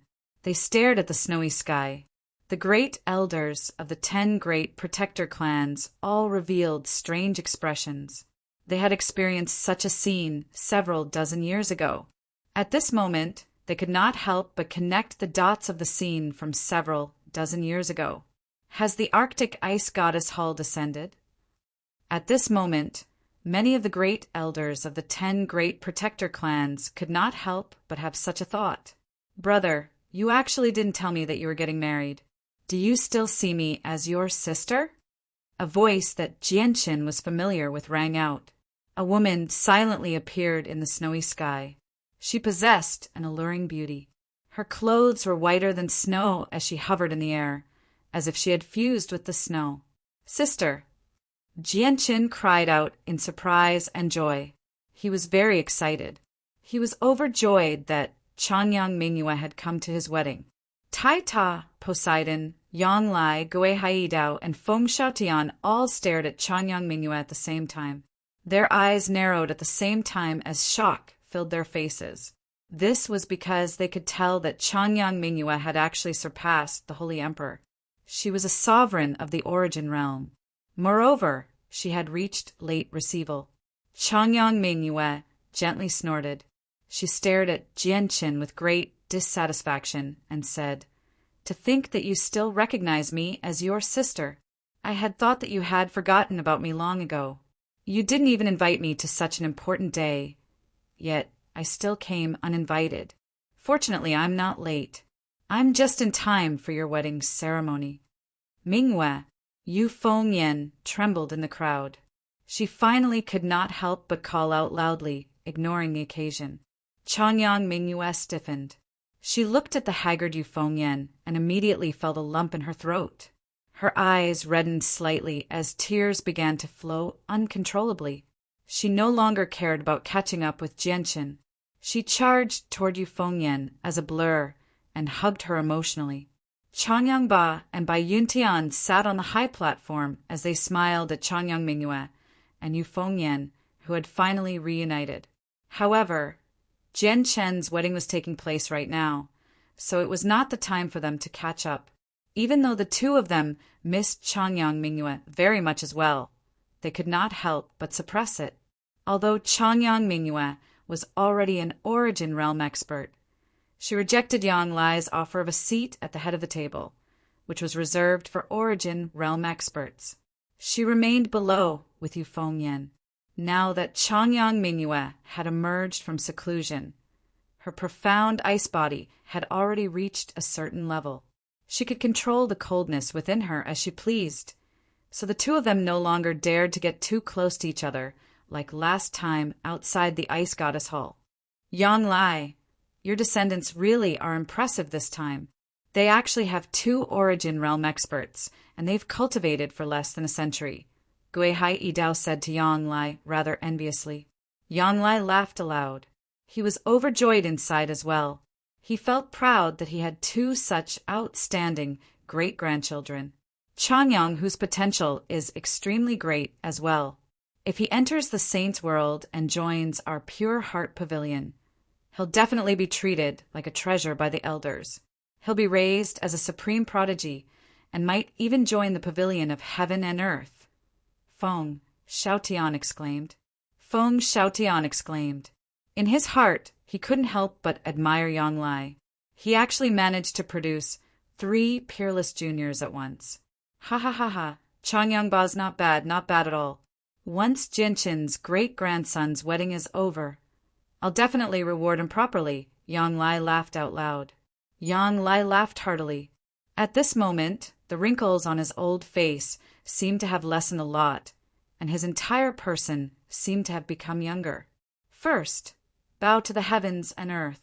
Chang Bo presided over the wedding from the platform. With his call, Jianqin, Huangwan, and Yu immediately turned around. They faced the east and bowed to the heavens and earth. When the 3 of them bowed, Raging Flame City instantly fell silent. Only Uncle Chang, who had been in charge of the wedding, seemed to have become the only voice in the city. Second, bow to your parents. Chang Bo called out again. Jianshan Yu and Huangwan turned around and bowed a second time. This time they bowed to Jianqin's parents, Changyang Ba and Bai Yuntian. Good. Changyang Ba smiled happily as he looked at Jianqin, Huangwan, and Bai Yuntian kindly. He sighed emotionally inside. Who would have thought that the wedding of his son, Changyang Ba, would attract all the experts of the world to congratulate him? Husband and wife, bow to each other, mother and groom. Enter the bridal chamber. With Chang Bo's final command, Jianqin Yu and Huangwan left the platform under the escort of several female attendants. In the next few days, the 3 of them were not allowed to meet with anyone else until the end of the wedding. The moment Jianqin, Yu, and Huangwan vanished from the platform, a tear finally rolled down the corner of Qin's eyes. She turned around in a daze and was about to leave Flame City. However, as soon as she turned around, she discovered a boy and a girl standing behind her. The girl seemed to be around 11 or 12. She wore white clothes and seemed obedient and cute. The boy only seemed to be around 4 or 5. He was chubby and had a head of golden hair, golden eyelashes, and golden eyes. Even his clothes were golden, as if they had been cast from gold. Sister, today is my big brother's big day. Everyone is happy, but why are you crying? Xiaoling can sense that you're not happy at all. Why is that? The girl stared at Qin curiously with her large, bright eyes as she asked in confusion. Qin was in a bad mood. Qin was in a very bad mood. She did not want to respond, but when she saw the girl's innocent face, She could not bear it any more. She forced out a smile and pinched the girl's cheeks. She said gently, "It's because I feel very bad, so I can't help but cry. Little sister, you're still young right now. There are many things you don't understand. You'll understand once you grow up, okay?" With that, Chin left the city. The girl nodded as if she understood. She seemed to be at a loss. Clearly, she did not completely understand what Chin meant. "Sister Xiaoling, what do you mean by sad? Do I have to cry if I'm sad?" The boy in golden clothes asked in confusion. He was filled with curiosity. About that. Brother Xiaojin, you're still young right now, so there are many things you don't understand. You'll understand once you grow up, okay? Let's go. I'll take you somewhere else." As the little girl spoke, she pulled the little boy and skipped away. She darted left and right in a very lively manner. Chapter 1522. In the blink of an eye, 7 days had passed since Jinshin's wedding. The various experts who had come to attend the wedding all dispersed, and Flame City gradually returned to its usual peace. However, a small number of people chose not to leave. They remained in the city. In the morning, Huang Wan and Yu helped Jianshin change his clothes in the city lord's estate. Their eyes were filled with sweetness and happiness. Luan, I'll take you to see some old friends of mine in a bit." Jianshin smiled as he looked at the two girls gently. Yu and Huang Wan nodded at the same time. They said nothing. In their hearts, Jianshin was everything. Kaya sat at a table in an inn within Flame City as she tasted the delicious breakfast on the table. However, it was not difficult to tell that she was in a very bad mood from her frown and displeasure from time to time. Ada and his brothers sat at a table beside Kaya. However, the four of them did not try the most delicious breakfast in the entire city. Instead, they glanced at Kaya from time to time with some doubt and confusion on their faces. This was because the four of them had discovered that whenever they were a certain distance away from Kaya, killing intent would appear from the depths of their hearts. This killing intent was extremely strange.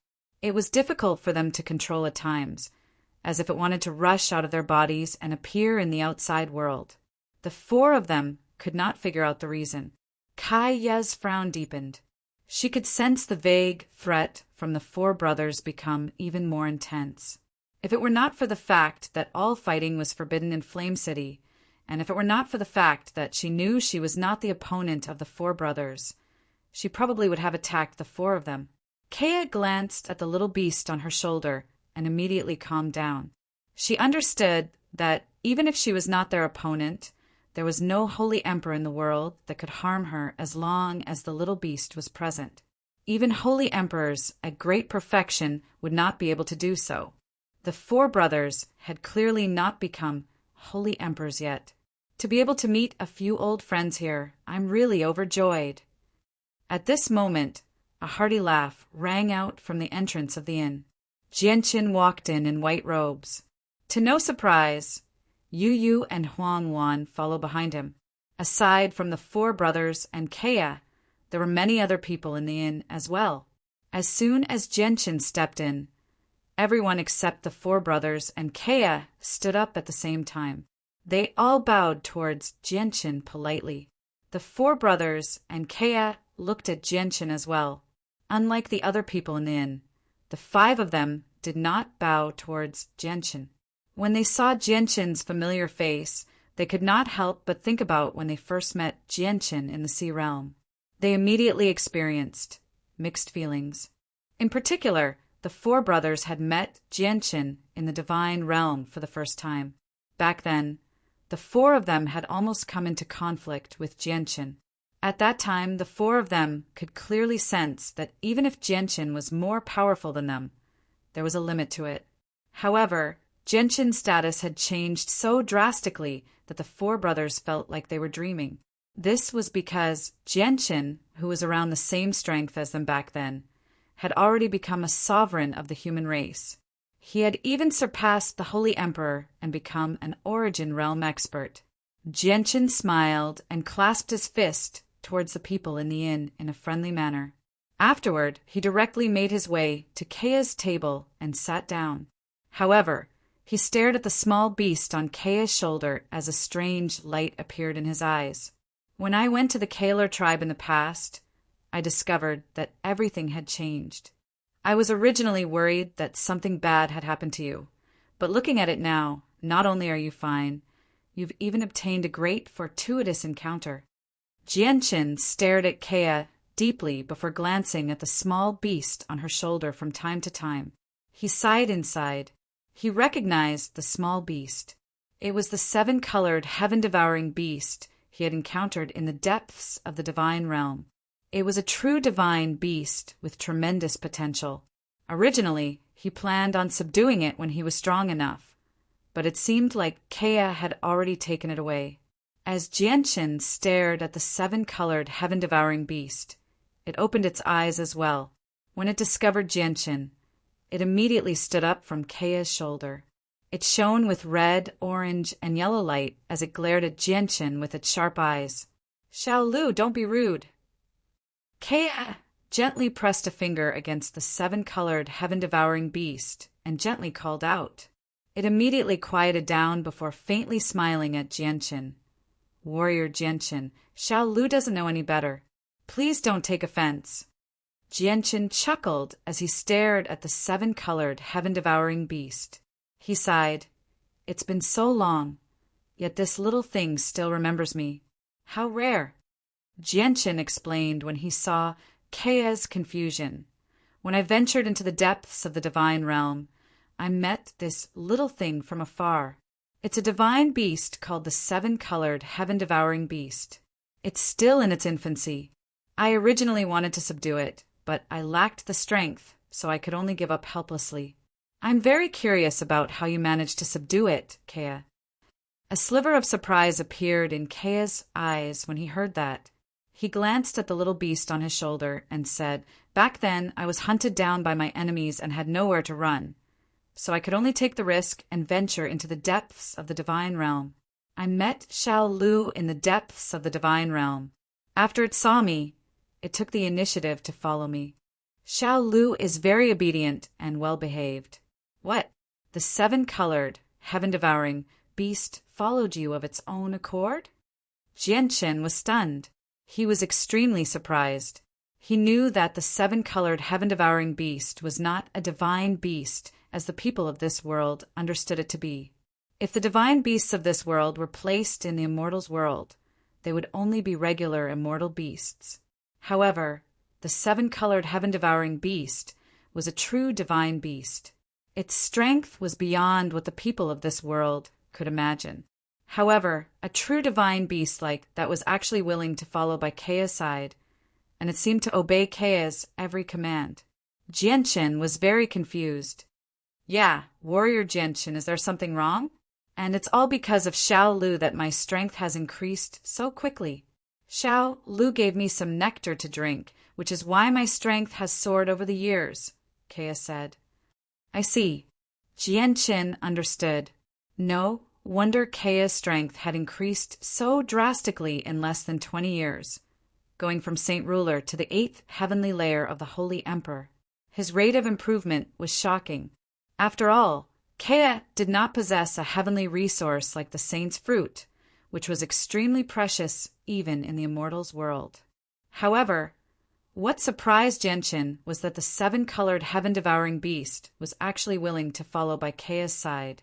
This allowed him to indirectly understand how extraordinary Kaya was. After all, the 7-colored, heaven-devouring beast was a true divine beast. It would never follow an ordinary person for no reason, and it seemed to be so obedient to Kaya. Jianchen then looked at the 4 brothers and exchanged some pleasantries with them. Although he did not have deep feelings for the 4 brothers, they had once fought together in the depths of the divine realm after all.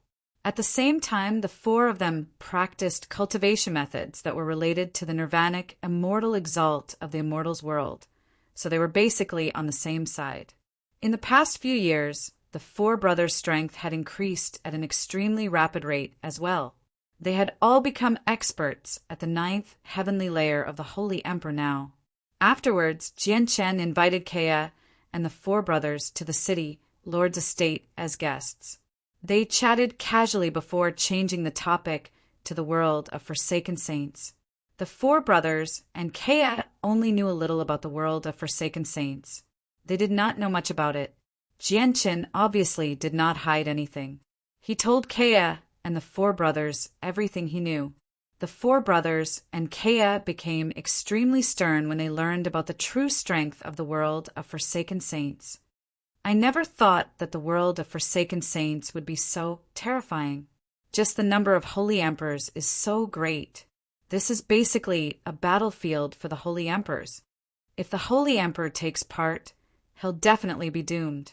It's laughable that the four of us even planned on using the blood of the foreign experts to test our sword formation, Ada said with a sunken face, but he did not feel any fear at all. Brother, if the four of us split up, we'll definitely be doomed against the holy emperor. But if we form a sword formation, even the holy emperor won't be unkillable, Aer said confidently. His battle prowess was high. Chapter 1523. Jianchen's interest was piqued when he heard San mention flying swords. He asked, "Can I take a look at the flying swords you forged?" When he had met the four brothers in the depths of the divine realm, Jianchen had discovered that their weapons were rather similar to his azulite swords. They were all forged from materials, unlike the saint weapons of the fighters on the Tianyuan continent, which were all condensed from saint force.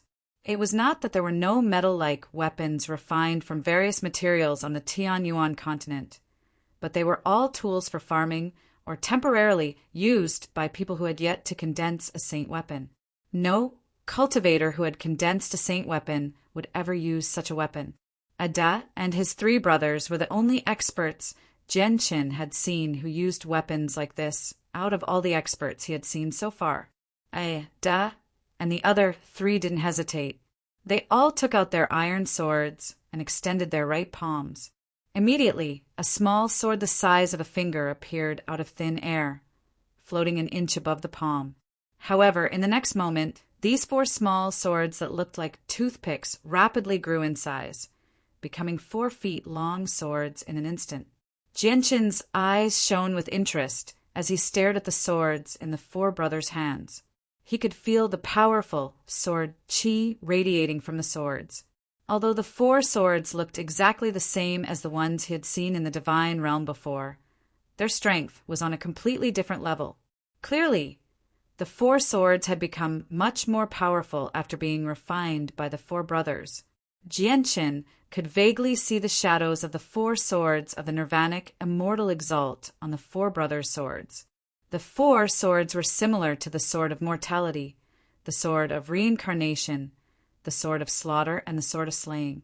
They were only in rough form right now, so they were less than a tenth similar. They're becoming more and more similar to my azulite swords. Jianchen thought. The swords were not similar to the azulite swords in terms of appearance. Instead, they were similar in nature and cultivation systems. He could see other sword cultivators aside from the Spirit King from the four swords. The Spirit King's swords were not condensed from energy either. Instead, they were forged from various materials, just like the azulite swords and the four brothers' swords. Do you know the Nirvanic Immortal Exalt? Jianchen stared at the four brothers with mixed feelings. He knew that they were on the same path. They had all obtained legacies from the Immortals' world. In the future, if they did not die, they would all return to the Immortals' world. At the same time, Jianchen also understood that he could become enemies with anyone here, but he could not become enemies with the four brothers. One of them had obtained a portion of the legacy of the old master of the azulite swords, while the other had obtained a portion of the legacy of the Nirvanic Immortal Exalt. In the Immortals' world, the old master of the swords and the Nirvanic Immortal Exalt were both grand exalts. They were the only two sword gods in the Immortals' world, so they had a close relationship with each other. We know about the Nirvanic sword formation, but we don't know about the Nirvanic Immortal Exalt, said Ada. Jianchen sighed gently. The four brothers had obtained a portion of the legacy of the Nirvanic Immortal Exalt, but they did not know who the master of the legacy was. Jianqin felt pity for the Nirvanic immortal exalt because of this. However, he did not plan on telling the four of them about the Nirvanic immortal exalt. He wanted to tell them about the immortal's world after they all entered the saint's world. In the end, Jianqin left Flame City with the four brothers and Kea. He made his way to the abandoned tungsten alloy mine nearby. He stopped in the depths of the mountain range and handed out 5 fifth-grade violet cloud peaches to the 5 of them with a wave of his hand. Afterwards, he personally boiled 5 fifth-grade comprehension tea leaves with the violet cloud peaches from the springs of life of the highest quality. He said, "These violet cloud peaches can allow you to break through to the level of Holy Emperor. Once I've boiled the tea leaves, you can consume them together with the violet cloud peaches." Jianqin was not stingy at all to the 4 brothers and Kea. He directly took out the best violet cloud peaches and comprehension tea leaves. Even though he seemed like he did not care, he still felt pained inside because he only had 25th grade violet cloud peaches in his space ring. He only had a small portion of 4th grade violet cloud peaches or below left. He only had 18 5th grade comprehension tea leaves left as well. A while later, Jianqin finished boiling the comprehension tea. He split it between the 5 brothers and Kea. After receiving the tea, the 4 brothers followed Jianqin's instructions and consumed the tea along with the violet cloud peaches. As soon as the violet cloud peaches reached their stomachs, they turned into tremendous energy that filled their bodies. At the same time, the energy rapidly increased as the violet cloud peaches were digested. If it were not for the fact that the energy was extremely gentle, probably even Ada and Kea would not have been able to withstand it. The 4 brothers and Kea's expressions changed slightly. Without any hesitation, the 5 of them immediately sat down and began to absorb the energy in their bodies as hard as they could to cultivate. Jianqin did not leave. Instead, he sat before the 5 of them with his eyes closed, protecting them. However, Jianqin opened his eyes very soon. He stared at Ada and Kea with interest as surprise filled his face. He had given many people violet cloud peaches in the past, but aside from him, no one else had been able to absorb all the energy in the peach. In the end, more than half of the energy would disperse from their bodies and be absorbed into the surroundings. However, not a single strand of energy had leaked out from the 4 brothers and Kea. Are they like him, absorbing all the energy in the violet cloud peaches without wasting a single strand? Jianqin thought. He found it rather unbelievable. He could absorb all the energy in the violet cloud peaches because he cultivated the chaotic body. So what did the 4 brothers and Kea rely on to absorb all the energy in the violet cloud peaches? At this moment, a buzzing sound rang out. The 7-colored heaven-devouring beast that had been sleeping on Kea's shoulder flapped its wings and arrived before Jianqin. It looked at Jianqin in a fawning manner. Its eyes were filled with desire. Jianqin laughed involuntarily when he saw how the 7-colored heaven-devouring beast was behaving. He said, "You little thing, you were hostile towards me in the inn earlier, and now you want something from me." Jianqin shook his head with a smile. He took out a 5th grade violet cloud peach from his space ring and tossed it to the 7-colored heaven-devouring beast. Chapter 1524. The 7-colored heaven-devouring beast's beady eyes immediately lit up when it saw the violet cloud peach. It was filled with joy and excitement. It produced a joyful neigh and immediately flew over to Jianqin. It used its 2 front legs to carefully take the violet cloud peach, which was no smaller than its body, from Jianqin's hand. The 7-colored heaven-devouring beast did not eat the peach immediately. It smelled the faint fragrance of the peach first and became intoxicated. Its body began to swell at a visible rate, going from the size of a fist to a meter-long soaring ant in the blink of an eye. Although it was a soaring ant, the 7-colored heaven-devouring beast was very different from regular soaring ants. It seemed like an ant, but at a closer glance, it possessed many minute features that were not something a soaring ant could possess. At the same time, red, orange, and yellow light flickered on its body. The seven-colored, heaven-devouring beast opened its mouth and sucked in the violet cloud peach. Afterward, it shrank back to the size of a fist. It glanced at Jianchen secretly with its beady eyes before lying down near Jianchen. It closed its eyes and began to absorb the energy from the peach. A day later, the four brothers all broke through to Holy Emperor.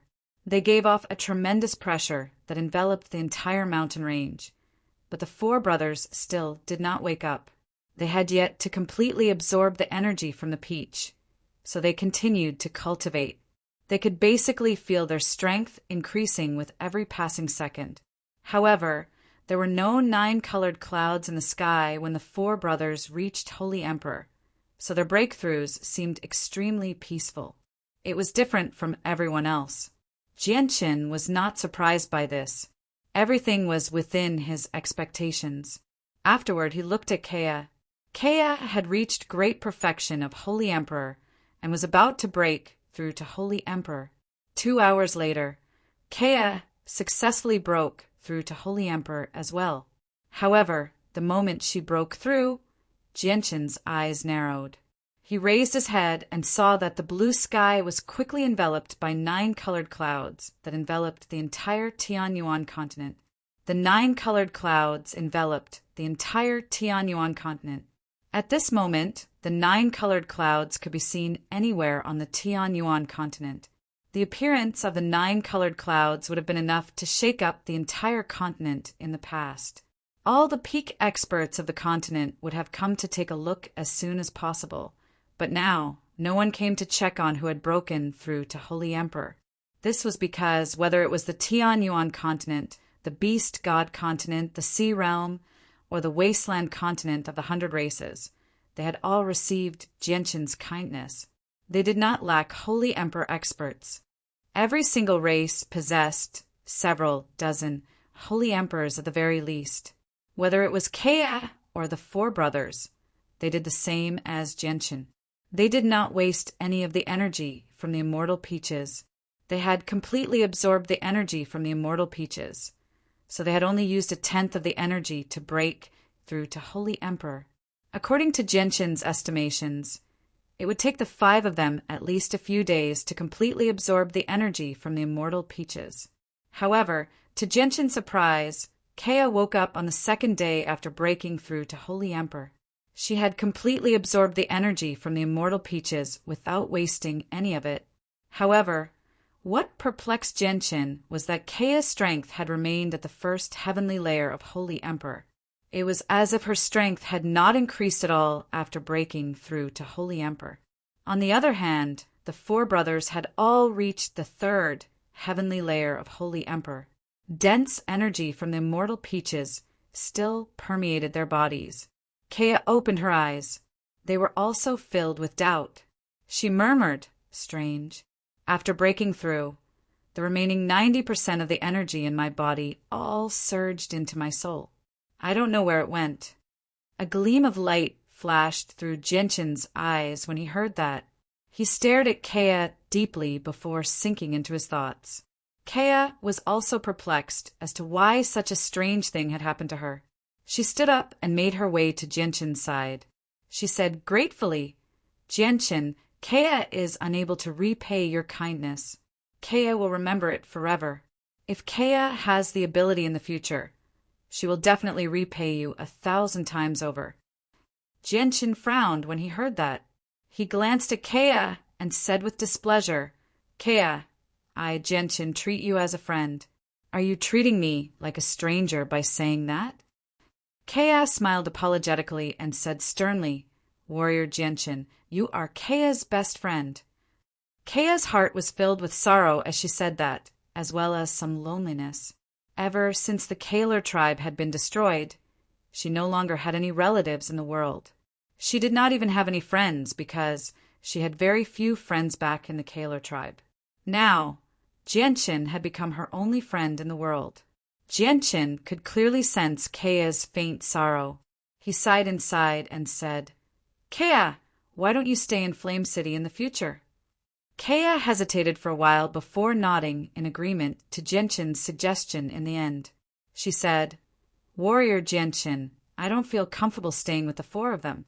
I'll be returning to Flame City first." Genshin nodded. He did not plan on returning to Flame City right now. He wanted to watch over the four brothers in case anything happened.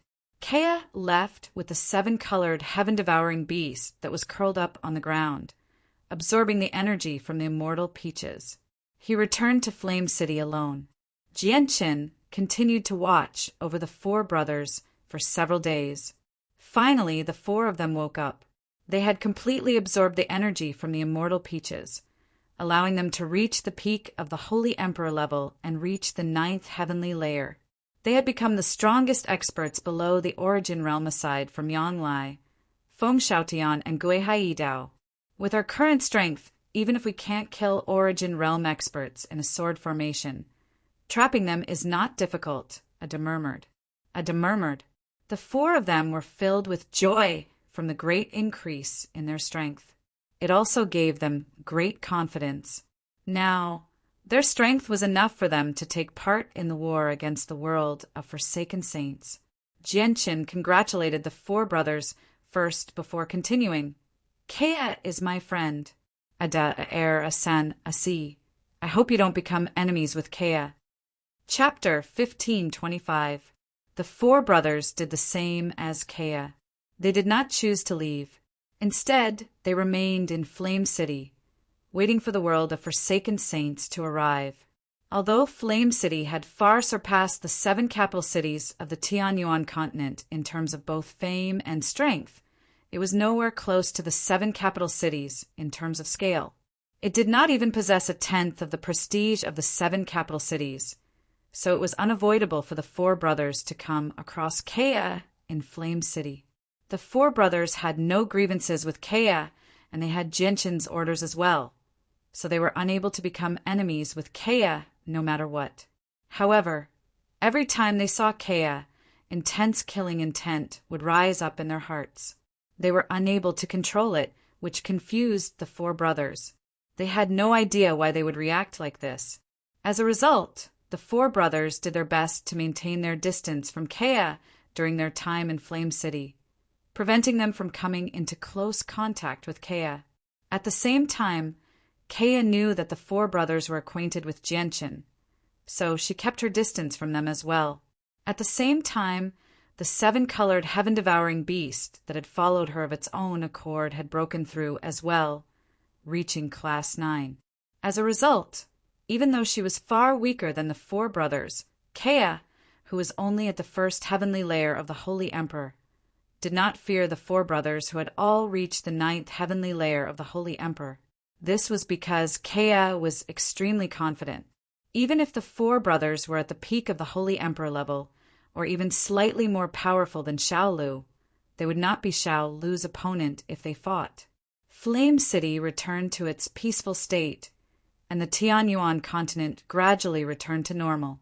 The weaker cultivators continued with their daily lives, while the stronger experts nervously prepared for battle.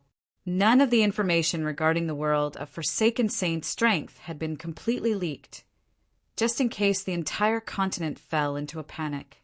Only the experts who had the right to participate in the battle against the world of Forsaken Saints knew more. As a result, the weaker cultivators on the Tianyuan continent all believed that their world was indeed threatened by the world of Forsaken Saints, but they were not invincible. This was because not only were there many holy emperors in their world, but there were also several sovereigns who had surpassed the Holy Emperor. In terms of strength, they were no weaker than in ancient times. On the 7th day of Genshin's wedding, Genshin's uncle, Bai Dao, suddenly returned. He appeared in Flame City. Bai Dao had obtained the fortune of Venerable Poison's word in the past, inheriting his cultivation, method, and comprehension of the mysteries of the world. He had spent all these years alone, hiding in the mountains and forests to cultivate in seclusion. He did not pay attention to the matters of the world, and only recently did he complete his cultivation. He had completely inherited everything of Venerable Poison's word and emerged from seclusion. No one was happier than Bai Yuntian with Bai Dao's return. Tears of joy streamed down her face. The two of them had fled from the ruins of the Bai family in the past, relying on each other along the way. They had traveled far away and experienced countless hardships before finally settling down in the kingdom of Jessen. It had been extremely difficult, so they had already established an unforgettable sibling bond. The ancestor of the Bai family, Bai Hai, also emerged from seclusion. Bai Hai's feelings were extremely mixed as he looked at Bai Yuntian and Bai Dao. In the past, the Bai family was glorious. Although they were not a peak clan, they possessed the strength of a hermit clan. They had an abundance of people and were able to intimidate an entire region. But now they only had 2 children, Bai Yuntian and Bai Dao. Afterward, Bai Dao gradually understood what had happened on the Tianyuan continent while he was in seclusion. When he learned that his nephew, Jianqin, had actually achieved such glorious feats, he immediately sighed in amazement. He felt like it was all a dream. It was just too unreal. Jianqin obviously wanted to assist his uncle as much as he could. He took out a 5th grade Violet Cloud Peach and Comprehension Tea Leaf to increase Bai Dao's strength, allowing him to become a Saint Emperor successfully. However, Bai Dao had only absorbed a small portion of the energy within the peach. He had wasted most of it, so his increase in strength was nowhere near as great as the 4 of them.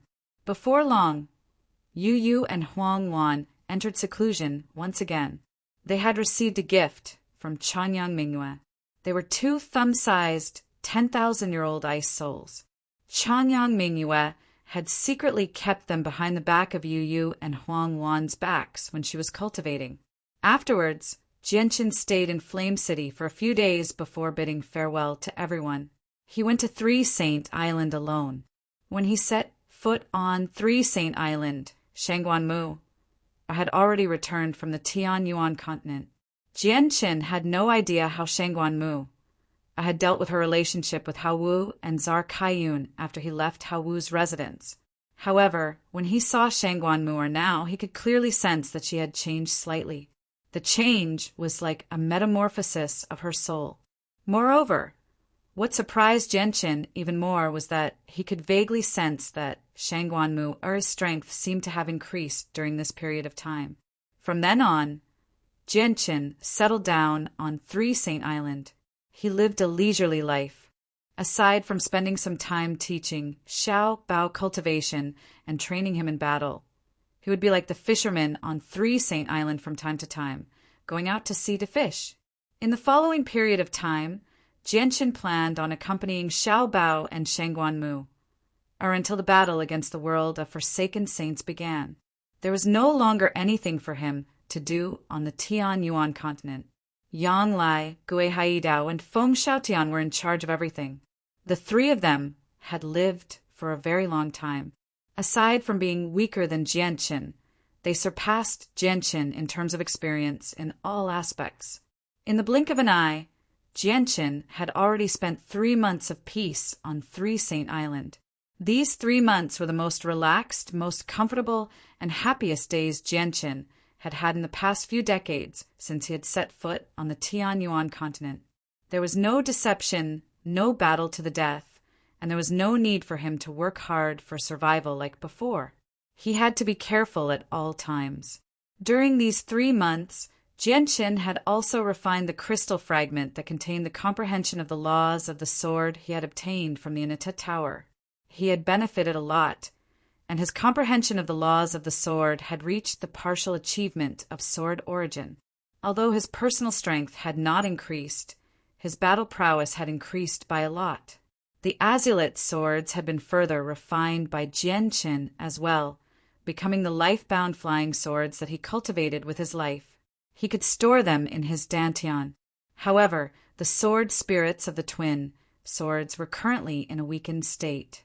They needed to absorb the supreme yin force and supreme yang force in the surroundings to slowly recover. So Jianqin could only carry the twin swords on his back helplessly. On this day, the space in the pitch-black, bottomless chasm in the ruins of Mercenary City pulsed violently all year round. It was extremely unstable, and chaotic streams of space would surge out from time to time, shooting into the sky before disappearing into outer space in the end. This was the tunnel between the Tian-Yuan continent and the world of Forsaken Saints. However, at this moment, the spatial ripples seemed to have suddenly become a little more violent. Within the spatial tunnel, violent spatial turbulence surged out from time to time. At the end of the tunnel, one could even vaguely see a blurry figure approaching. At the same time, Genshin suddenly opened his eyes as he sat on the peak of Three Saint Island. His indifferent gaze sharpened in a single moment, like two unsheathed swords. He stared in the direction of the Tian-Yuan continent. Chapter 1526. Shangguan Mu silently appeared beside Genshin. Her purple clothes and hair fluttered in the wind. Her indescribably beautiful face did not seem to belong to the human world, but to a goddess from the 9 heavens. She stood there with the zither of the demonic cry in her arms. Her eyes were cold as she sternly stared in the direction of the Tian-Yuan continent. At the same time, the golden-skinned Taita sat on the only throne in the War God Hall on the Wasteland continent. He shone with a faint golden light, which intertwined with the light from the War God Hall. As a result, Taita seemed to have fused with the War God Hall. Taita was not the only person in the War God Hall. There were over 30 experts of the 100 races cultivating below his throne. Strands of powerful presences radiated from them unconsciously. They were all Holy Emperor. In the past decade or so, another person from the 100 races broke through and became a Holy Emperor. At this moment, Taita's expression changed. He slowly opened his eyes and stared in the direction of the Tian-Yuan continent. His gaze seemed to be able to pierce through space, reaching Mercenary City several million kilometers away. He could clearly see what was happening in the tunnel. Taita stood up from his throne and sternly said, "The people from the world of Forsaken Saints have come. Everyone, come with me to the Tian-Yuan continent. We need to stop the people from the world of Forsaken Saints from setting foot in our world." Taita's voice rang out from the War God Hall. It formed a visible sound wave that expanded across the Wasteland continent with lightning speed.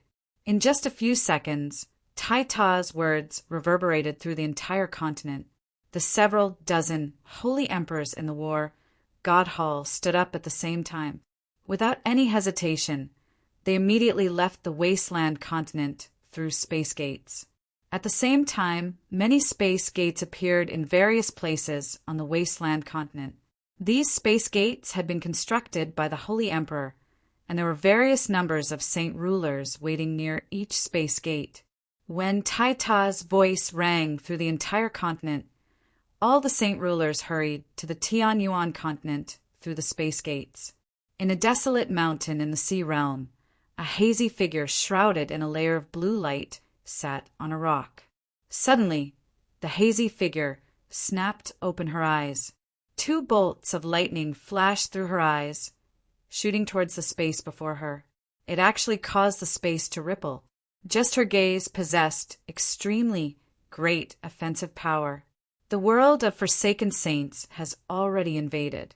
All the experts of the Poseidon Hall, the Serpent God Hall, and the Heaven's Spirit Hall immediately head to the Tian-Yuan continent.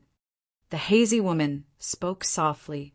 Although she sat in a barren mountain extremely far away from the 3 divine halls, her dignified voice was transmitted to the 3 divine halls at the same time. Basically, all the experts in the sea realm had gathered in the 3 halls. The moment the woman's dignified voice rang out, the hall masters of the 3 halls ordered all the experts to hurry to the Tian-Yuan continent. Although the sea realm was several tens of millions of kilometers away from the Tian-Yuan continent, the distance was only a single step before space gates. In Lore City in the Kingdom of Jessin on the Tian-Yuan continent, a white-clothed girl who seemed to be around 12 or 13 years old led a child in golden clothes through the streets of the city.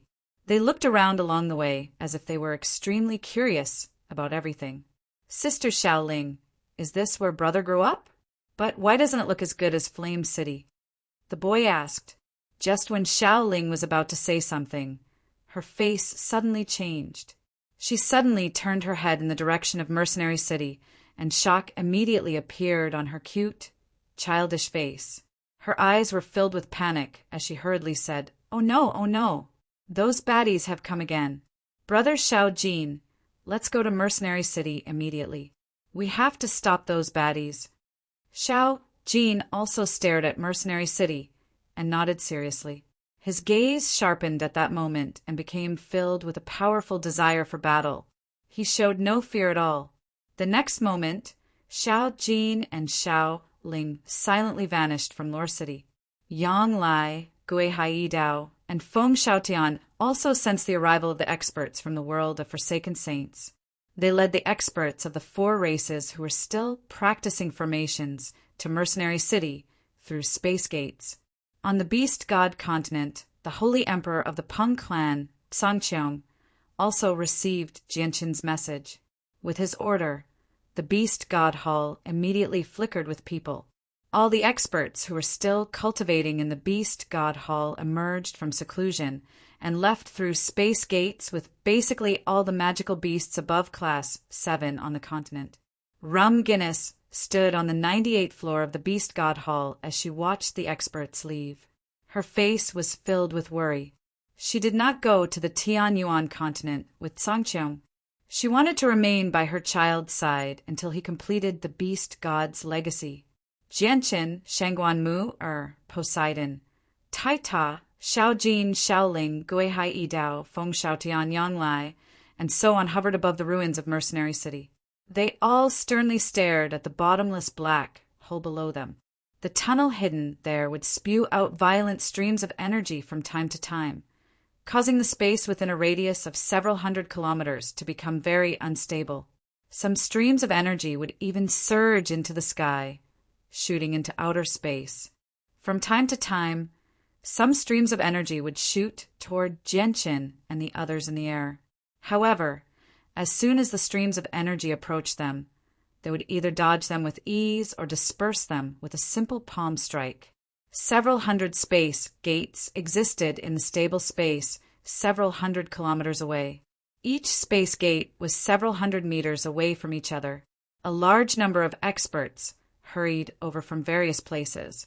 In just a short while, several tens of thousands of people had gathered in the space. Even the weakest among them were saint rulers. The tunnel began to gently tremble. At this moment, the people on the side of the Tianyuan continent could vaguely see the blurry figures in the tunnel. They were getting closer and closer to the exit of the Tianyuan continent. "Form the myriad artifact formation," Feng Xiaotian called out. With a wave of his hand, the remaining ancestral artifacts of the protector clans appeared out of nowhere. Although they did not change, every single ancestral artifact was 100 meters long. Chapter 1527. Feng Xiaotian stared at the 7 ancestral artifacts controlled by the 49 Holy Emperor. He gently sighed and said, "The myriad artifact formation requires 10,000 saint artifacts in order to unleash its full power. It's a pity that there are only 7 saint artifacts. With the 49 Holy Emperor controlling them, they can only unleash a 10,000th of the formation's power, which should be enough to keep 7 receival experts busy or trap 1 returnant's expert busy." Soon after, Feng Xiaotian gave another order. Under his orders, more than half of the experts from the 4 races quickly fell into formation after formation. All of them waited solemnly in their peak condition as they awaited the arrival of the foreign army. The myriad artifact formation that was controlled by the 49 Saint Emperors rapidly descended from the sky. Every single artifact shone brightly as terrifying pulses of energy radiated from them like a surging ocean. They permeated the entire region, forming a tremendous pressure that forced back the violent streams of energy that had surged out of the tunnel. The myriad artifact formation blocked the exit of the tunnel. The 49 Holy Emperor in the formation bellowed out at the same time. The energy within them surged into the 7 ancestral artifacts, immediately causing them to shine brightly. At that moment, the 7 ancestral artifacts seemed to awaken from their endless slumber.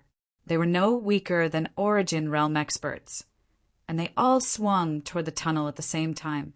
The surrounding space immediately sank into darkness. The attack from the 7 ancestral artifacts was just too powerful, exceeding the limits of what the space could endure. It obliterated the space there. Even though the space had shattered, it did not affect the 7 ancestral artifacts or the 49 Holy Emperor at all. 7 extremely terrifying beams of energy shot into the tunnel with devastating power. They tore through the streams of energy in the tunnel like a hot knife through butter, shooting toward the experts from the world of Forsaken Saints who were approaching the Tianyuan continent with lightning speed. The Saint Emperors from the world of Forsaken Saints were scouting ahead.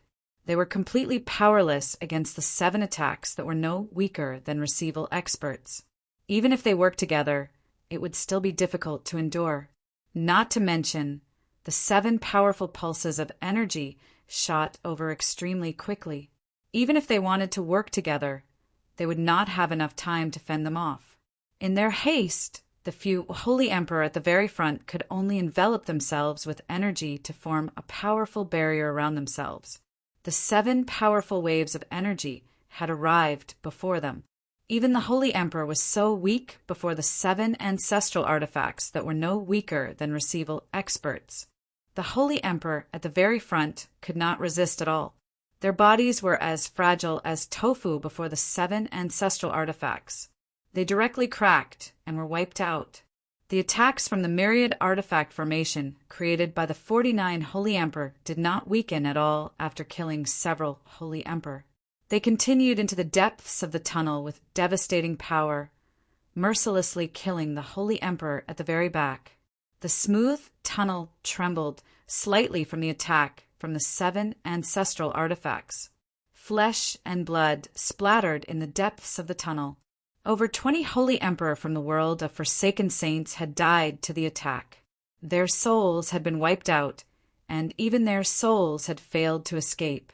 Receival and Holy Emperor were only separated by a single level of cultivation. Some people who had reached the peak of the Holy Emperor realm were only a single step away from the Origin realm. But this single step was like a chasm. It was a qualitative change. Saint Ruler, Holy Emperor, and Holy Emperor. Even though the difference between each level of cultivation was extremely great, the 3 levels of cultivation were still sainthood. They belonged to the same domain. However, the Origin realm was an even higher domain. The energy used in the Origin realm was not the saint force of sainthood, but Origin energy. Below Saint Ruler, everyone was an ant. Even 6th cycle Heaven Saint Masters were as weak as ants before Saint Rulers. At the same time, even the peak Holy Emperor was an ant before experts who had reached the Origin realm. The difference between major realms of cultivation was not something that ordinary people could surmount. The 49 Holy Emperor wielded a saint artifact in groups of 7. They stood in the myriad artifact formation and unleashed the full power of the ancestral artifacts, allowing them to possess the strength of 7 Receival experts. If they worked together, they could even put up a fight against a Returnance expert. As a result, they were able to kill over 20 Holy Emperors from the world of Forsaken Saints in a single strike. The world of Forsaken Saints possessed an extremely large number of Holy Emperors. Just the number of Holy Emperors that had entered the tunnel amounted to several hundred. The 20 Holy Emperors that had been slain did not even amount to a tenth of that number. They were unable to stop the advance of the Holy Emperor and the Saint artifacts. However, the Holy Emperors from the world of Forsaken Saints who were still advancing through the tunnel were already prepared. They stood in a defensive formation, combining the power of several or even a dozen people. They formed a profound formation that blocked the attack like a shield. At the same time, the 7 ancestral artifacts launched a second attack under the control of the 49 Holy Emperors. Tremendous pulses of energy shot into the tunnel as 7 dazzling pillars of energy. Boom!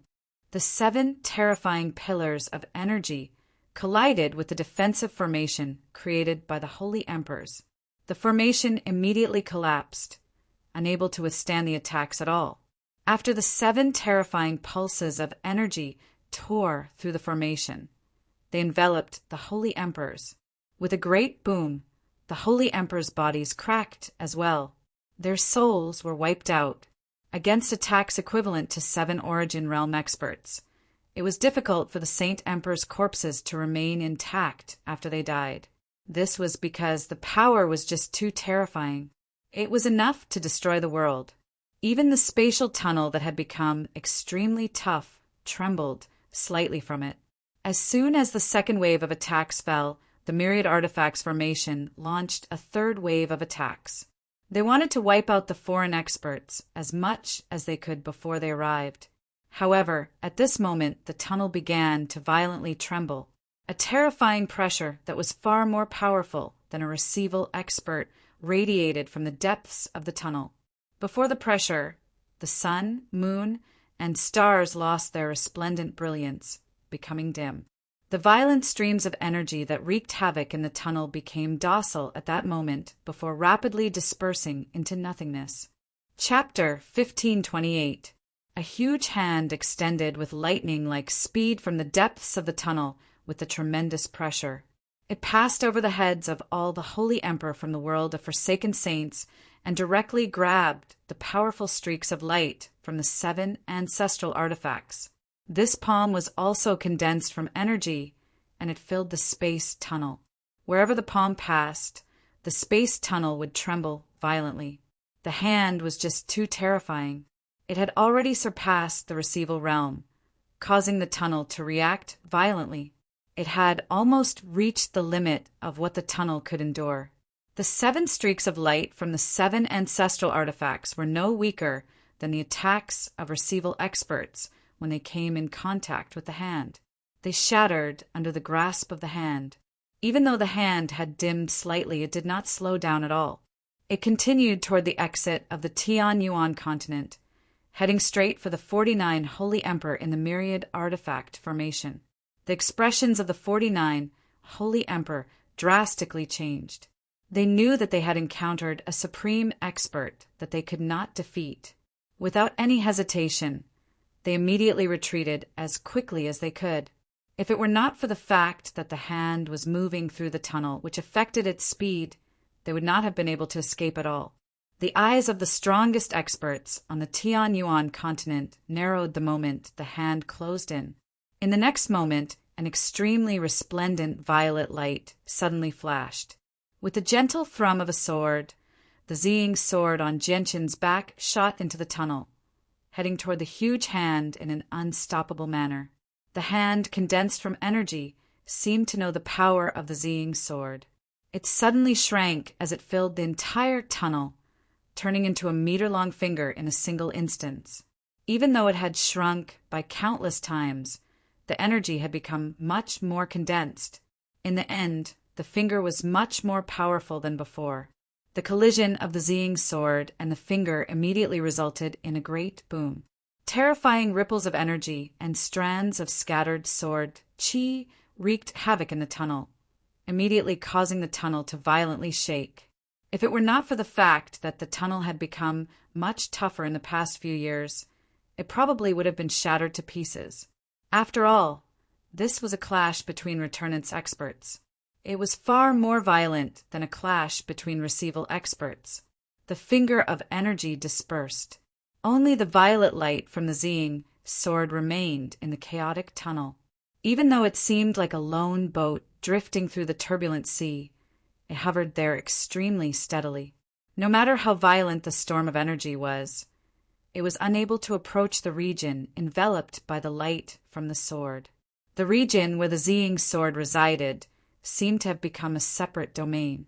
Swish! Suddenly, the Ziying sword turned into a violet streak of light and shot through the chaotic region. It flew into the depths of the tunnel with powerful sword chi, arriving before the Holy Emperor from the world of Forsaken Saints in the blink of an eye. It pierced through them one by one at an unbelievable speed. Every time it pierced through a Holy Emperor, a strand of powerful sword chi would remain in their bodies before charging into their souls and tearing them to shreds. Even though it was only a tiny strand of sword chi, It was not something that the Holy Emperor could block. All the Holy Emperor who had their bodies pierced by the Ziying sword would die in the end, no matter where the wound was. In just a short moment, over 20 Holy Emperors from the world of forsaken saints had died to the Ziying sword. The expressions of all the Holy Emperors in the tunnel changed drastically when they saw this. They all shivered and stopped advancing at the same time. However, there was no fear on their faces at all because they had some understanding of the strength of the other world. It was not that their world of forsaken saints did not lack returnance experts, and they had more than one. The 8 elders of the Sacred Spirit Hall had all reached returnance. The Origin Realm experts from the world of forsaken saints would never just watch the Ziying sword slaughter the Holy Emperors. Just when the Ziying sword had killed over 20 Holy Emperors, a black streak of light shot out from the depths of the tunnel with lightning-like speed, colliding with the Ziying sword. With a boom, the Ziying sword was knocked several hundred meters away. Its light dimmed slightly, while the black streak of light was also knocked several hundred meters away from the Ziying sword. Its light dimmed as well. Only now did it become clear that it was a metal hammer that flickered with a dark light.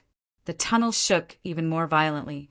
The collision between the Ziying sword and the metal hammer resulted in an even more powerful storm of energy. Under the pressure from the 2 weapons, the storm of energy was unable to spread out. In the end, it was forcefully suppressed by the 2 weapons, forming a huge whirlpool of energy that rapidly revolved. A huge figure walked out from behind the Holy Emperors from the world of forsaken saints. He was a burly man over 4 meters tall. His upper body was bare, and his feet were bare. He walked through the tunnel step by step, and with each step, the tunnel would violently tremble. The tunnel would even crack slightly, as if it was about to collapse under the weight of the burly man. The burly man was a middle-aged man. His hair was an inch long, and his gaze was sharp. His face was fierce and filled with killing intent. He seemed like a fiend.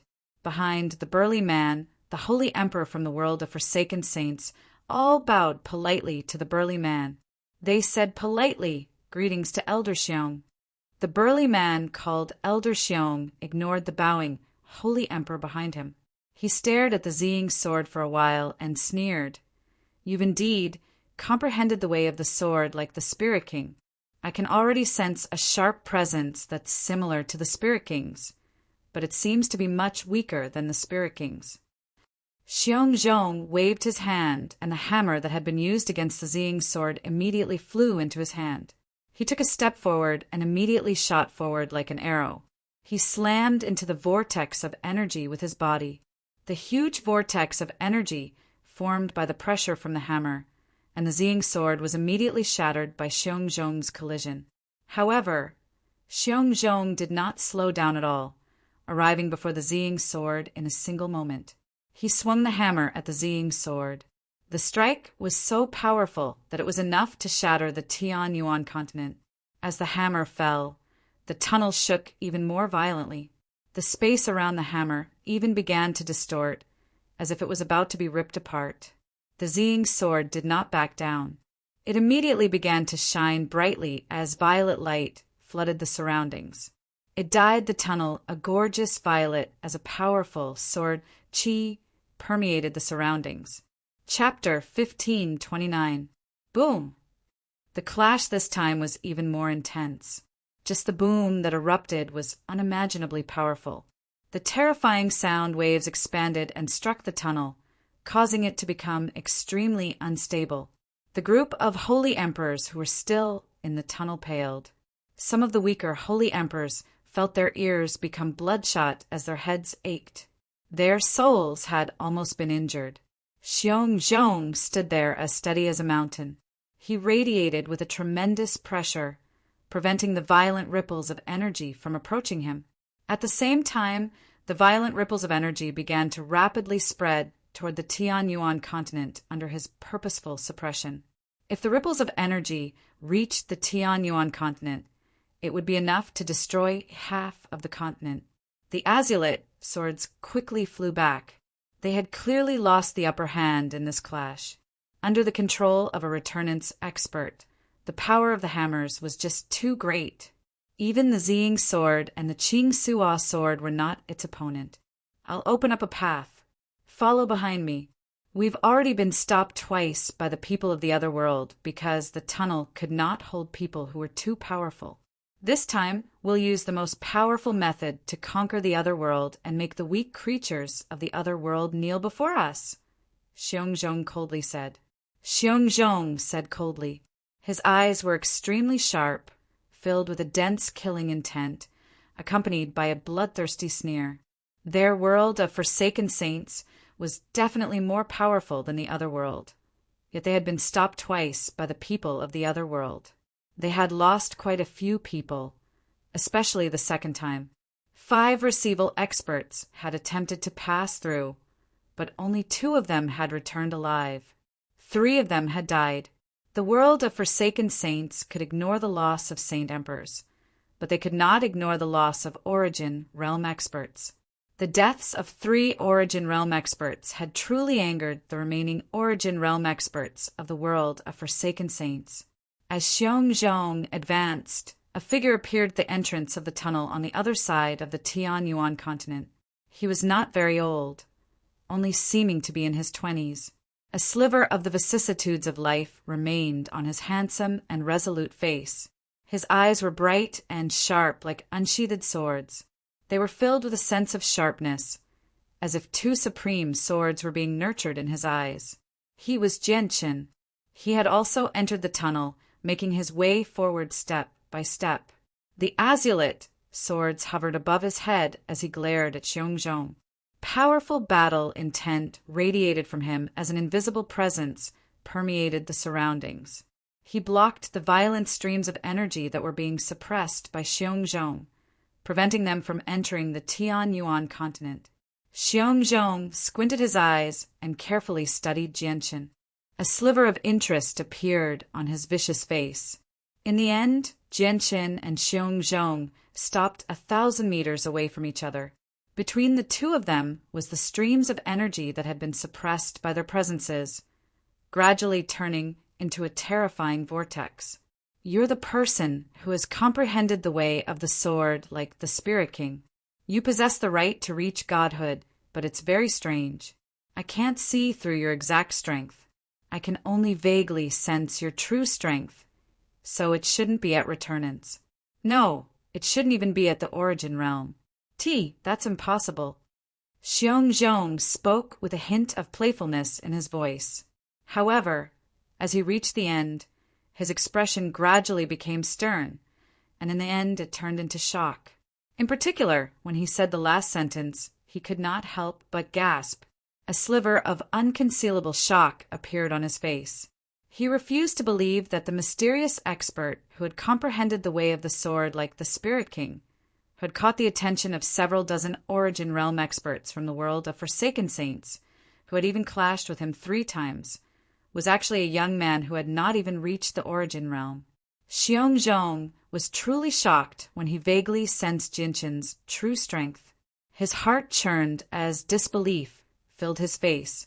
If Genshin was at the same level of cultivation as him, he would not have reacted so greatly. However, Genshin's true strength was not even at the origin realm. A person who had not even reached the origin realm actually possessed the power to fight against him and not lose the upper hand. Xiongzhong found this to be very unbelievable. If it were not for the fact that this was happening right before him, he would have never believed it. The world of forsaken saints actually has a late returnance expert. You should be the strongest person below the Spirit King in the world of forsaken saints. Genshin also replied with a sliver of his soul. He was very stern. Communicating through the soul could avoid the language barrier between the 2 worlds, allowing them to communicate normally. Xiongzhong sucked in a deep breath and slowly calmed himself down. His gaze toward Genshin underwent a drastic change as well, as if he was looking at a monster. He said, I'm not the strongest below the Spirit King. The strongest is Ouyang Yangwen.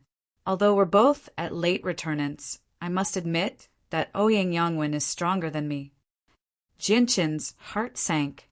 The world of forsaken saints actually had 2 late returnance experts. This made him feel extremely uneasy because even Xiaoling and Changyang Mingyue were not at late returnance.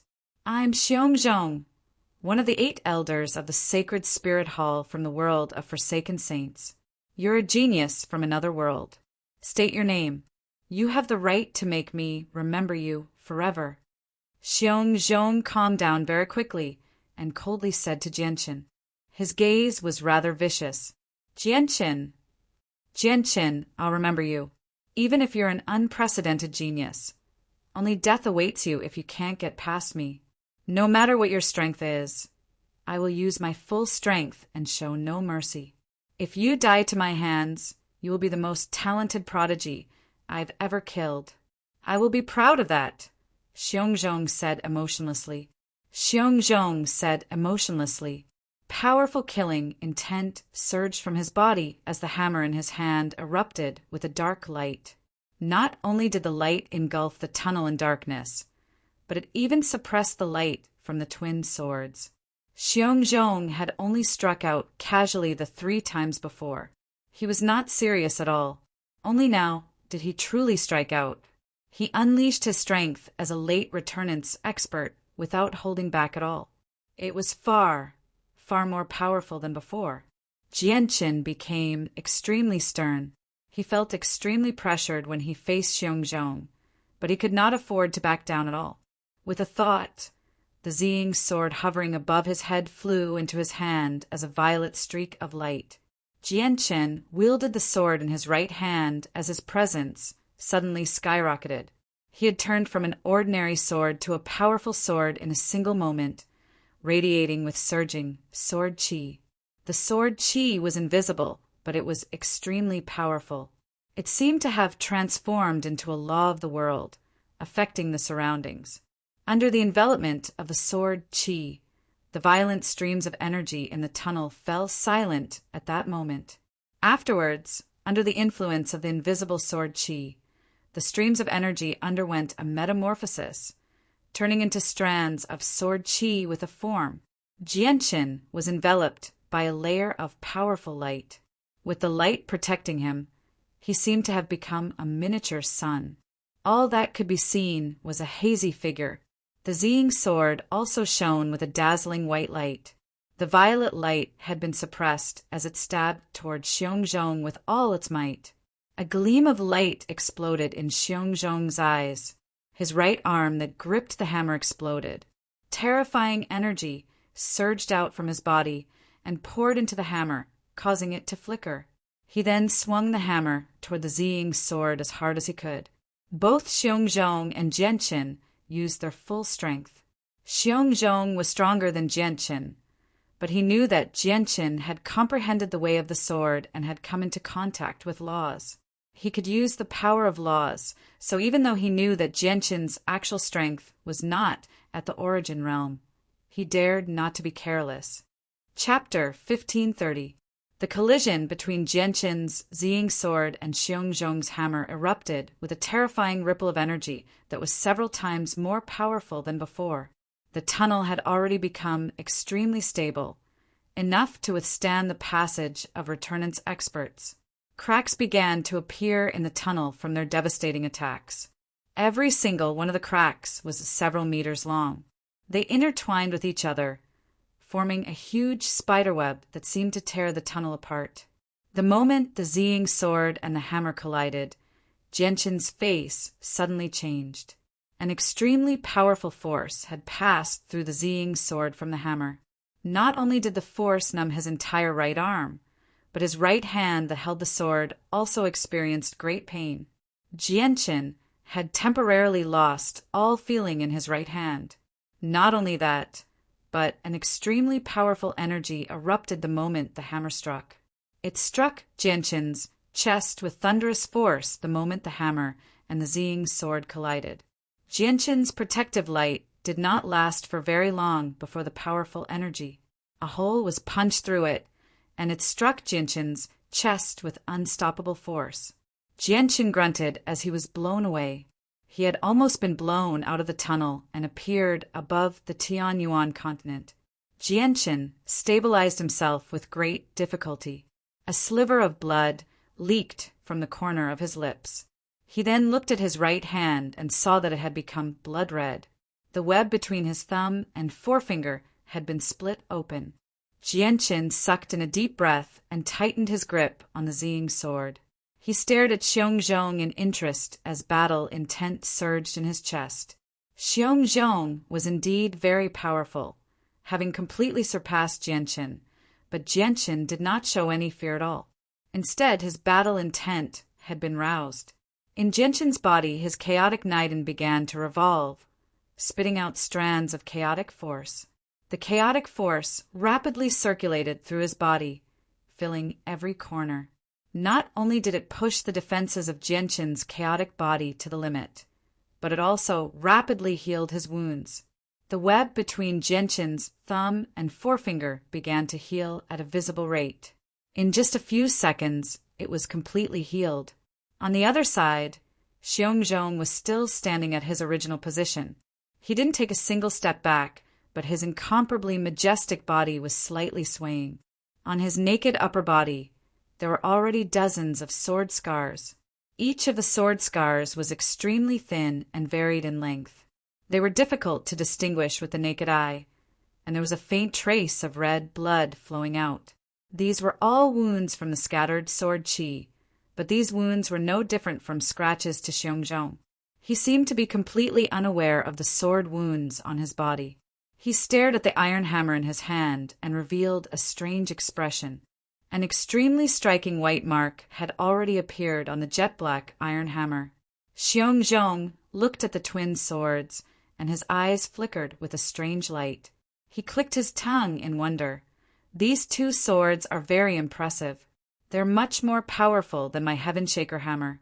They're probably on par with the Spirit King's Cloud Stream sword.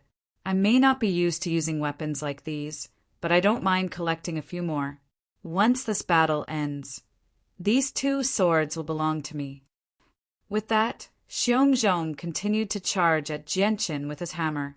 He said, "Let's end this quickly, just in case that bastard Ouyang Yangwen takes advantage of us. He also uses the sword."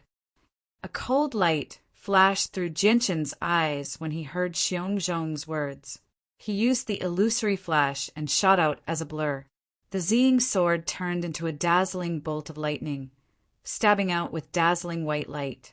As the sword stabbed out, a supreme sword intent that was much more powerful than before enveloped the area. The sword intent seemed to have come from the 9 heavens, crushing down with the might of a sovereign. It also seemed to have come from the surrounding nothingness. It filled the space within the spatial tunnel with a pressing pressure. It seemed to have turned the space within the spatial tunnel into the domain of the sword. Extremely sharp sword qi was everywhere, wreaking havoc everywhere. The Ziying sword stabbed out extremely quickly. It shone with dazzling white light, causing the surroundings to dim as if it was the only thing in the world. Jianchen had used the power of his partial achievement of sword origin. Although partial achievement was only a small step away from minor achievement, the way of the sword was the laws of the world. He could use a sliver of the power of the laws of the world, so this small difference could lead to an unimaginably great increase. In particular, the power of the laws of the world posed an unimaginable threat to those who had not comprehended the laws of the world. This was equivalent to the threat that origin energy posed to the Holy Emperor. Xiongzhong became rather stern. He could clearly sense that Jianchen was much more powerful than before. In particular, the power of the laws of the sword in his attack forced him to treat it seriously. I never thought that his comprehension of the laws of the world would have reached such a level. He's almost catching up to the Spirit King. I even feel like his comprehension of the way of the sword is no weaker than the Spirit King's. His talent is even greater than the Spirit King's. Xiongzhong sighed in amazement. He felt more and more admiration for Jianchen because Jianchen's true strength was nowhere close to his own. Yet he had comprehended the laws of the world before him and had even reached such a great distance. Boom! With another boom, The Ziying sword and Xiongzhong's hammer collided intensely once again. This time, Jianqin was actually able to match Xiongzhong's strength with partial achievement of sword origin. They were basically on par. Xiongzhong's body shook violently. He couldn't help but take 3 steps back. Each step he took caused the spatial tunnel to tremble violently. The entire spatial tunnel trembled 3 times with each step Xiongzhong took. Although Jianqin had not been blown away, he had still taken 5 steps back. Each step would cause a tiny crack to appear in the tunnel, which would close up in the blink of an eye. The web between his thumb and forefinger of his right hand had been split open once again. A droplet of blood dripped out, shooting out of the protective sword light before being pulverized by the violent streams of energy. Several dozen tiny slashes appeared on Xiongzhong's burly body. The wounds had become even deeper, forcing Xiongzhong to use his own energy to create a barrier around him. As soon as Jianqin stabilized himself, he stomped his foot viciously and shot toward Xiongzhong like an arrow. The Ziying sword stabbed toward Xiongzhong with an unstoppable force, while the Qing Suo sword hovered above Jianqin's head. It was enveloped by a bright white light as it stabbed toward Xiongzhong with surging sword qi. Xiongzhong bellowed out, and his presence suddenly skyrocketed. Like a god of war, he radiated with a tremendous and terrifying pressure as he received Jianqin. Thunderous booms rang out incessantly as the two of them exchanged more than 10 moves at lightning speed. Every time they collided, an energy shockwave that could destroy the heavens and earth would erupt, causing the space tunnel to tremble incessantly and cracks to appear one after another. Bang! With a heavy sound, Jianqin's chest was struck by Xiongzhong's hammer. His entire chest caved in, and the powerful force even passed through Jianqin's body, piercing through it. A bull-sized hole appeared as all his organs were incinerated. Jianqin's Ziying sword pierced through Xiongzhong's energy barrier and stabbed into his waist. Even though it had only pierced 2 inches deep, it was because of the power of laws. A sliver of sword qi remained in the wound, while the Qing Suo sword left behind a foot-long gash on Xiongzhong's back, causing his back to be covered in blood. Jianqin was sent flying once more as his face paled. Chapter 1531. Only after flying to the edge of the tunnel did Jianqin finally disperse the force of the impact. He could not help but vomit blood. The clothes on his upper body had already been torn off the moment the hammer struck his chest, so the bowl-sized wound on his chest was extremely eye-catching. The lump of flesh had vanished as well. Jianqin stood at the edge of the tunnel as he panted gently. He lowered his head to look at the wound on his chest before looking at Xiongzhong, whose figure had become extremely blurry due to the distance. He did not attack immediately. Instead, he healed as quickly as he could. This time, Jianqin used a strand of Radiant Saint Force origin energy without any hesitation. In a single moment, his body became enveloped by a dense layer of milky white light. The gentle origin energy quickly fused with the wound on his chest. Coupled with the supreme recovery of his chaotic body, his wounds immediately healed at an extremely shocking rate.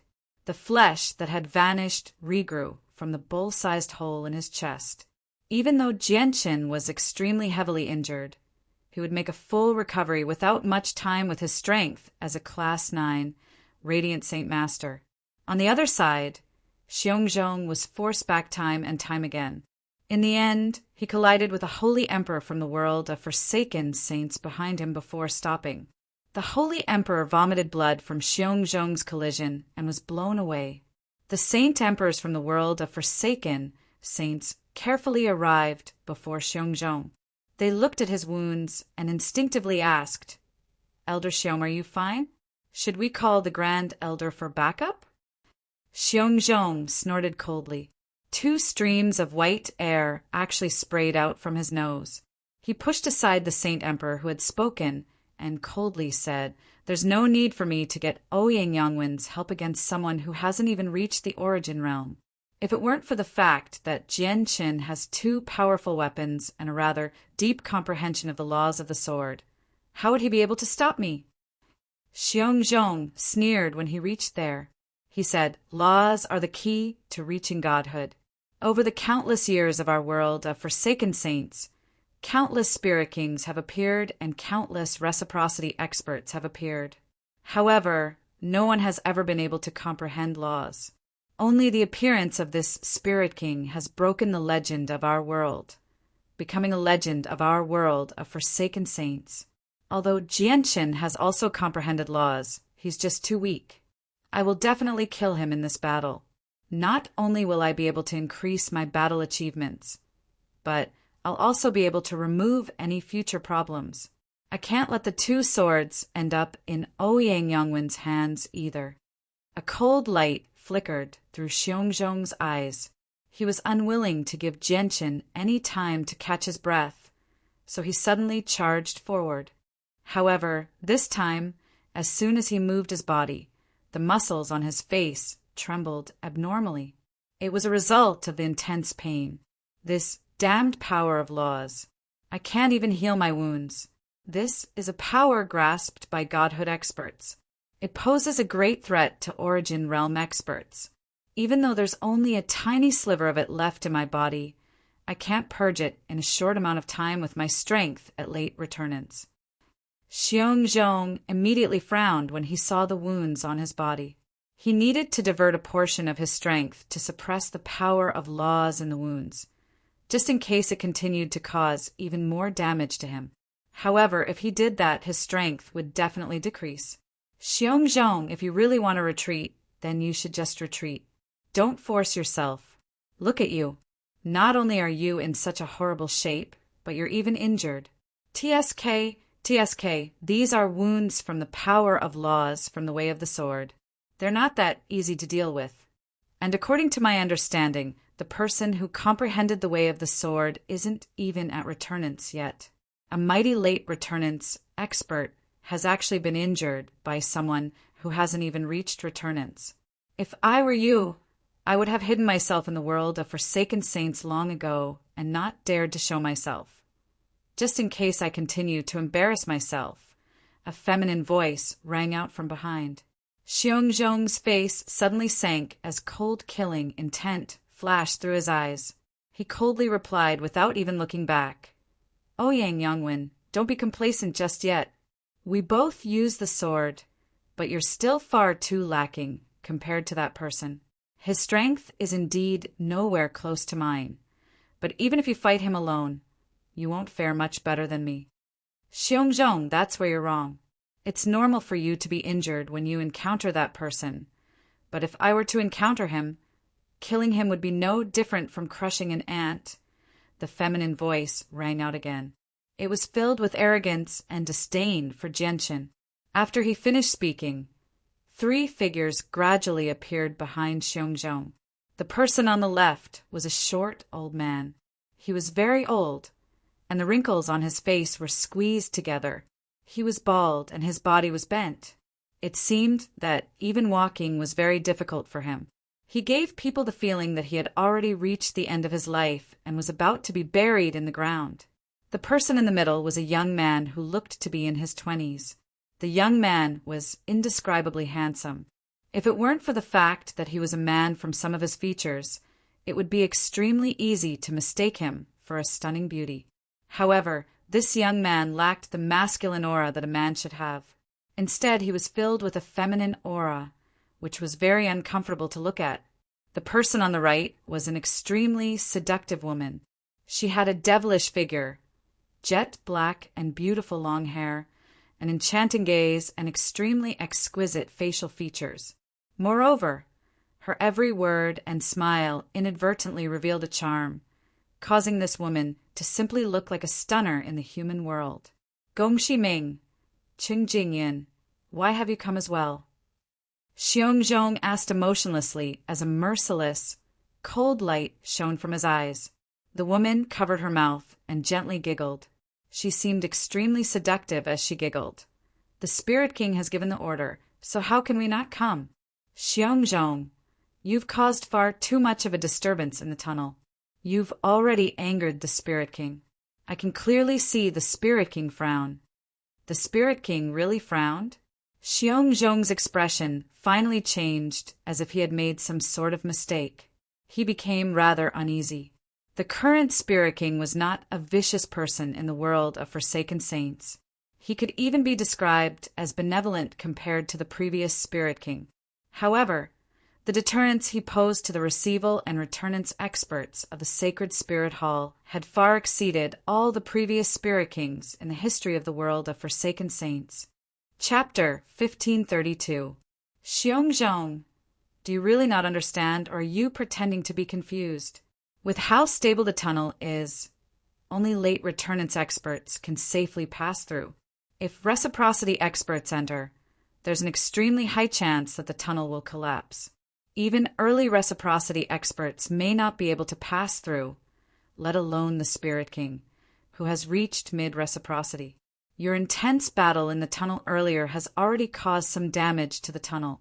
Once the tunnel is severely damaged, not only will the Spirit King be unable to pass through, but it will also be extremely difficult for us to pass through. If the people of the other world stop us outside the tunnel at that time, they might even be able to force us back. The woman glanced at Xiongzhong deeply as she spoke in a coquettish manner. Her voice was filled with a sliver of charm. Xiongzhong's face changed once again when he heard that. He lowered the hammer in his hand and stared at the blurry figure of Gentian deeply. He said, I really didn't realize this before. Chung Jingyin, thank you for your warning. However, the person in the other world who has comprehended the way of the sword like the Spirit King does have some ability. He's blocking the tunnel, so if I want to pass through, I'll need to spend some time to kill him. The feminine man standing in the middle, who looked to be in his 20s, revealed a cold smile. He said, Xiongzhong, I suddenly thought of a possibility when I heard Chung Jingyun's words.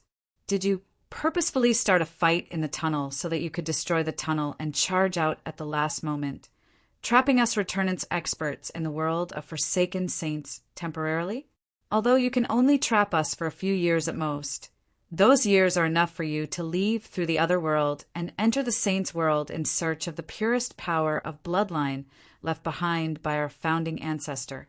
Once you obtain the power of bloodline from our founding ancestor and complete atavism, even the great Spirit King will not be able to match up to you. Xiongzhong snorted coldly.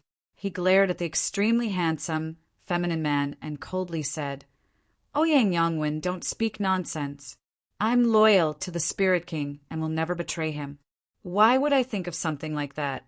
At the same time, the Spirit King was the one who told us that the Forsaken Saints were actually the Spirit Sages. As for searching for the purest bloodline of our founding ancestor, do you really think that the purest bloodline of our founding ancestor will appear before me of its own accord once I reach the Saints' world? I can't be certain about that. However, since we're Spirit Sages, who can say that we'll be able to sense the purest bloodline from the Spirit Sages world once we reach the Saints' world? Will he be able to sense the power of the ancestral ancestors' purest bloodline? If he can sense it, then he might be able to obtain the ancestral ancestors' bloodline in a few years and undergo atavism, Ouyang Yangwen said in a serious manner, targeting Xiongzhong at every turn. Enough, enough. Ouyang Yangwen, Xiongzhong, stop arguing. Let's pass through the tunnel quickly. Don't make the Spirit King unhappy again, Chung Jingyun said impatiently. Chung Jingyun said impatiently. Her charming voice made people feel numb, and it was difficult to get angry. Both Ouyang Yangwen and Xiongzhong showed deep fear when Chung Jingyun mentioned the Spirit King. The two of them immediately stopped arguing, and the four of them made their way to the other side together. None of them knew much about the secrets of the Spirit Sages. The Spirit King had learned about this secret when he broke through the seal in the depths of the sacred Spirit Hall with his strength that had surpassed reciprocity and was comparable to godhood. He had then told them about it. Not only did it require someone as powerful as a deity to break into this hidden place, but it also required someone as powerful as a deity to be able to enter and learn the ancient secrets that had been stored there for countless years. As such, they were unable to learn more about the spirit sages. The milky white light around Jianqin slowly dispersed.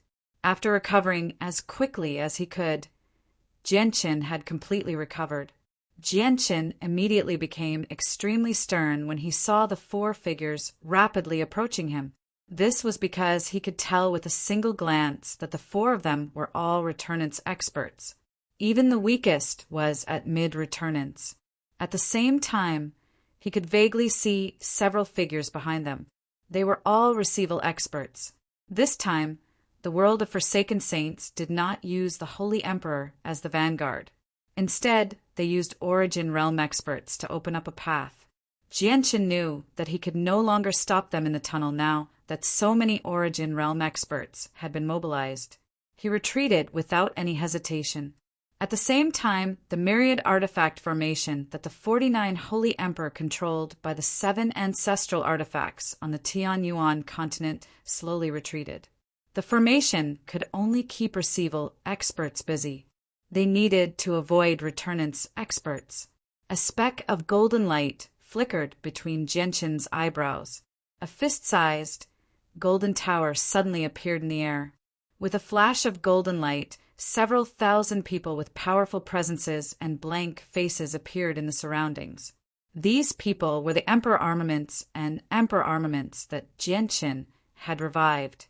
Among the several thousand people, there were 700 or 800 Holy Emperor armaments. The rest were all Holy Emperor armaments.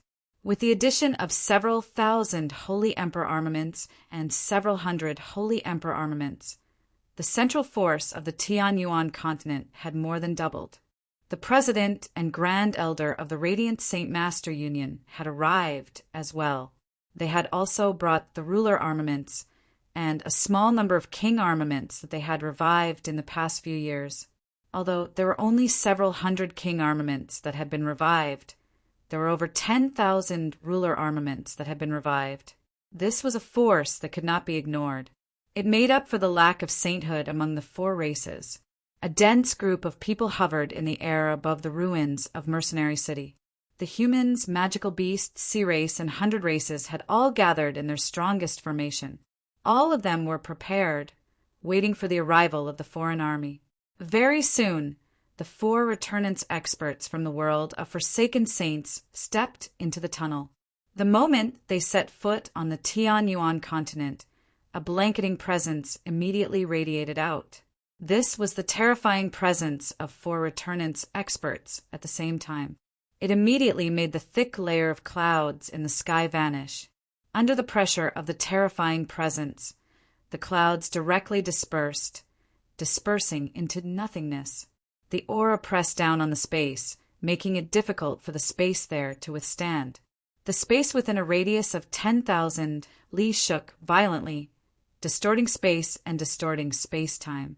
The distorted space even cut off the sunlight, causing the entire world to suddenly darken. It was as if the world had truly lost its color. The Tianyuan continent violently shook. The ground sank and mountains collapsed, as if the end of the world had arrived. The saint rulers of the 4 races, the Holy Emperor, and the Holy Emperor armaments, retreated time and time again under the terrifying pressure. All of them paled, and many saint rulers vomited blood. Only the puppets that felt no fear or pain remained where they were. However, they were immobilized by the presence. "Stop them!" Jianqin called out. He glanced past the 4 returnance experts before looking at Ouyang Yongwen very soon. With a flip of his hand, a disc silently appeared in his hand. Chapter 1533. The 4 returnance experts from the world of Forsaken Saints were immediately shocked when they saw the azure disc in Jianqin's hand. The enchanting Qing Jingyan could not help but cry out. Her face was filled with shock. Isn't this the secret treasure that the Spirit King bestowed upon Kumu? It's impossible to control this secret treasure without the corresponding secret technique. How do they know how to control it? The expressions of Xiongzhong and Ouyang Yongwen changed slightly as well. Their gazes toward the disk were filled with fear. Back in the world of Forsaken Saints, the Spirit King had used the disk to test them, so they understood the power of the disk extremely well. Once trapped, even reciprocity experts would not be able to break free in a short amount of time, let alone late receival experts like them. The azure disk began to shine with an even brighter light under Jianshin's hand seals. It radiated with an indescribable presence. A mysterious and ancient presence circulated within the disk. Afterward, Jianshin pointed at Ouyang Yongwen. As if it had received some sort of order, the disk rapidly flew toward Ouyang Yongwen as a streak of azure light. The disk rapidly expanded along the way, going from the size of a palm to 3 meters in diameter in the blink of an eye. Ouyang Yongwen's eyes suddenly narrowed. He knew that the situation was bad and called out, "I never thought that they'd actually come up with a method to control this secret treasure. However, how can their method be compared to the true method of control? It definitely won't be able to last for long. It won't even be able to unleash the true power of the secret treasure." Ouyang Yongwen looked at Xiongzhong and said, "Xiongzhong, let's work together and fend off this secret treasure. It doesn't even have 50% of its power, so it's not enough." A mocking smile appeared on Xiongzhong's face. Not only did he have no thoughts of helping Ouyang Yongwen, but he also moved far away with a single movement. He sneered, "Ouyang Yongwen, since this secret treasure only has 50% of its power, you can deal with it alone. Why do you need me to take action?" A sliver of coldness appeared in Ouyang Yongwen's eyes. As he watched the disk rapidly approach him, he became unprecedentedly stern. With a flip of his hand, a small, exquisite sword that was 3 inches long immediately appeared in his hand. The small sword was nothing special, but the moment it appeared, it immediately radiated with a powerful sword chi that could make the world tremble. The small sword shot toward the disk with lightning speed. The moment it shot out, the small sword instantly grew to over 300 meters long, turning into a 1,000-meter-long sword. It stabbed towards the center of the disk with surging might. Ouyang Yongwen knew the power of the disk, so he did not hold back at all this time. He still held onto a sliver of hope that Jianshin had not completely grasped the secret technique to control the disk, so he could only use less than half of its power. If that were the case, Ouyang Yongwen would still have a chance at fending it off. When the 1,000-meter-long sword collided with the disk, there was no earth-shaking boom. Azure light erupted from the disk in a single moment, and a huge diagram of the 8 trigrams appeared. The devastating power within the 1,000-meter-long sword was easily nullified by the disk. The disk did not slow down at all, continuing to envelop Ouyang Yongwen. Ouyang Yongwen possessed the strength of a late returnance expert, but he was unable to escape from the disk's pursuit. In the end, he was trapped by the disk's azure light. The disk was filled with sealing power, so not only did all of Ouyang Yongwen's strength become sealed, but he was also immobilized. Ouyang Yongwen's face was terrifyingly sunken. He was furious inside. The disk was a secret treasure the Spirit King had originally given to Kumu to trap returnance experts from another world. Yet today, the person from the other world had actually grasped the method to use the disk against them. He had truly gone for wool and come home shorn. Ouyang Yongwen, who was known as the strongest below the Spirit King, had been trapped by his own item. Ouyang Yongwen was not the only one who had not expected this. Even the 3 other returnance experts had not expected this. Suddenly, heavy snow began to fall from the sky. The temperature of the surroundings plummeted. In just a few seconds, the temperature of the surroundings had plummeted to an extremely terrifying level. A thick layer of frost had appeared on the ground, extending to a radius of 100,000 kilometers. The snow-white Changyang Mingyue hovered high in the sky.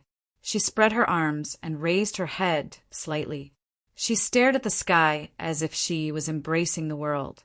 Strands of white, profound ice chi drifted out from her body, fusing with the space around her and disappearing. Every single strand of profound ice chi was terrifyingly cold. At that moment, Changyang Mingyue became extremely cold as well. The space around her seemed to have been frozen by the terrifying coldness she radiated with. Domain of the snow goddess, world of ice and snow. Suddenly, Changyang Mingyue cried out. The moment she finished speaking, the temperature within a radius of 100,000 kilometers seemed to fall to absolute zero. A thick layer of ice rose up from the ground, countless times tougher than steel. An independent domain had formed in that region, where laws seemed to have been born. The ice and snow continued to spread rapidly beyond the region of 100,000 kilometers. It was so fast that it left everyone dumbfounded. Very soon, it had reached the Jessen kingdom 1,000,000 kilometers away, turning the ground white. Even the countless cities of various sizes were covered by a thick layer of ice. In the end, the ice and snow covered the entire Tianyuan continent, turning it into a snow-white wasteland. Although the ice and snow were terrifying, the ice and snow that enveloped the entire continent posed no threat to the people of the Tianyuan continent other than the independent domain that spanned 100,000 kilometers.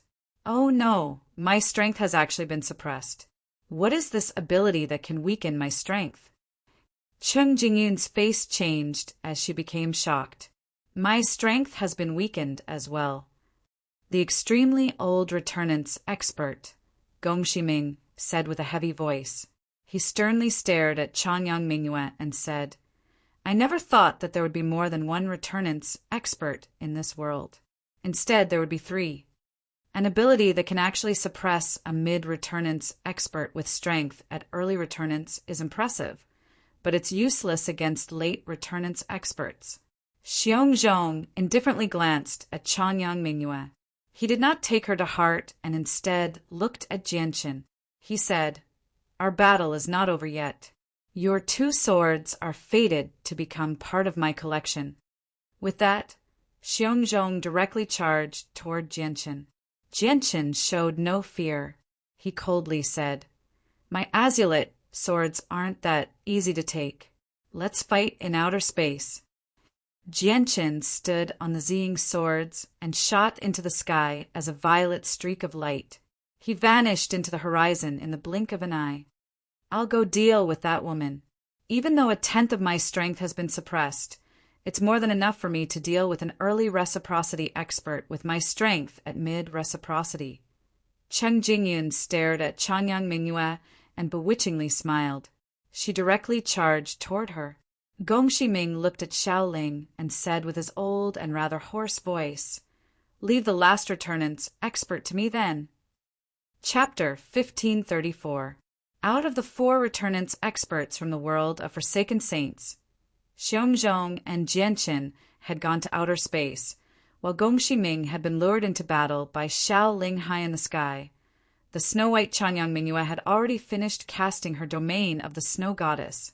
She had created a domain of 100,000 kilometers around her and created new laws to suppress the strength of all the people from the world of Forsaken Saints. At the same time, she had frozen the entire continent with her strength at returnance, turning it into a world of ice. The ground of the world of ice was filled with her profound ice qi, which strengthened the Tianyuan continent. Cheng Jingyun had already arrived before Changyang Mingyue. She displayed her strength at mid-returnance, and her presence skyrocketed in a single moment. It clashed with the domain of the snow goddess with a surging might, causing the entire space to violently tremble. Even the domain of the snow goddess that enveloped a radius of 100,000 kilometers shook slightly. Cheng Jingyun was enchanting and seemed like a delicate woman, but she was extremely sharp and vicious once she began fighting. She seemed like a goddess of war as her presence surged. Energy suddenly surged from her jade-white hand. The powerful energy radiated with a devastating presence as it slammed toward Changyang Mingyue with lightning-like speed. Changyang Mingyue remained calm. Even though Cheng Jingyun was more powerful than her, having reached mid-returnance, she did not seem stern at all. When Cheng Jingyun's hand arrived, an extremely cold presence appeared from Changyang Mingyue. It formed a visible ripple that expanded toward Cheng Jingyun with lightning speed. When the ripple reached Cheng Jingyun's hand became covered in a layer of translucent ice silently. At the same time, the ice spread through Cheng Jingyun's hand at an extremely terrifying speed. In less than a few seconds, Cheng Jingyun had been frozen into a lifelike statue.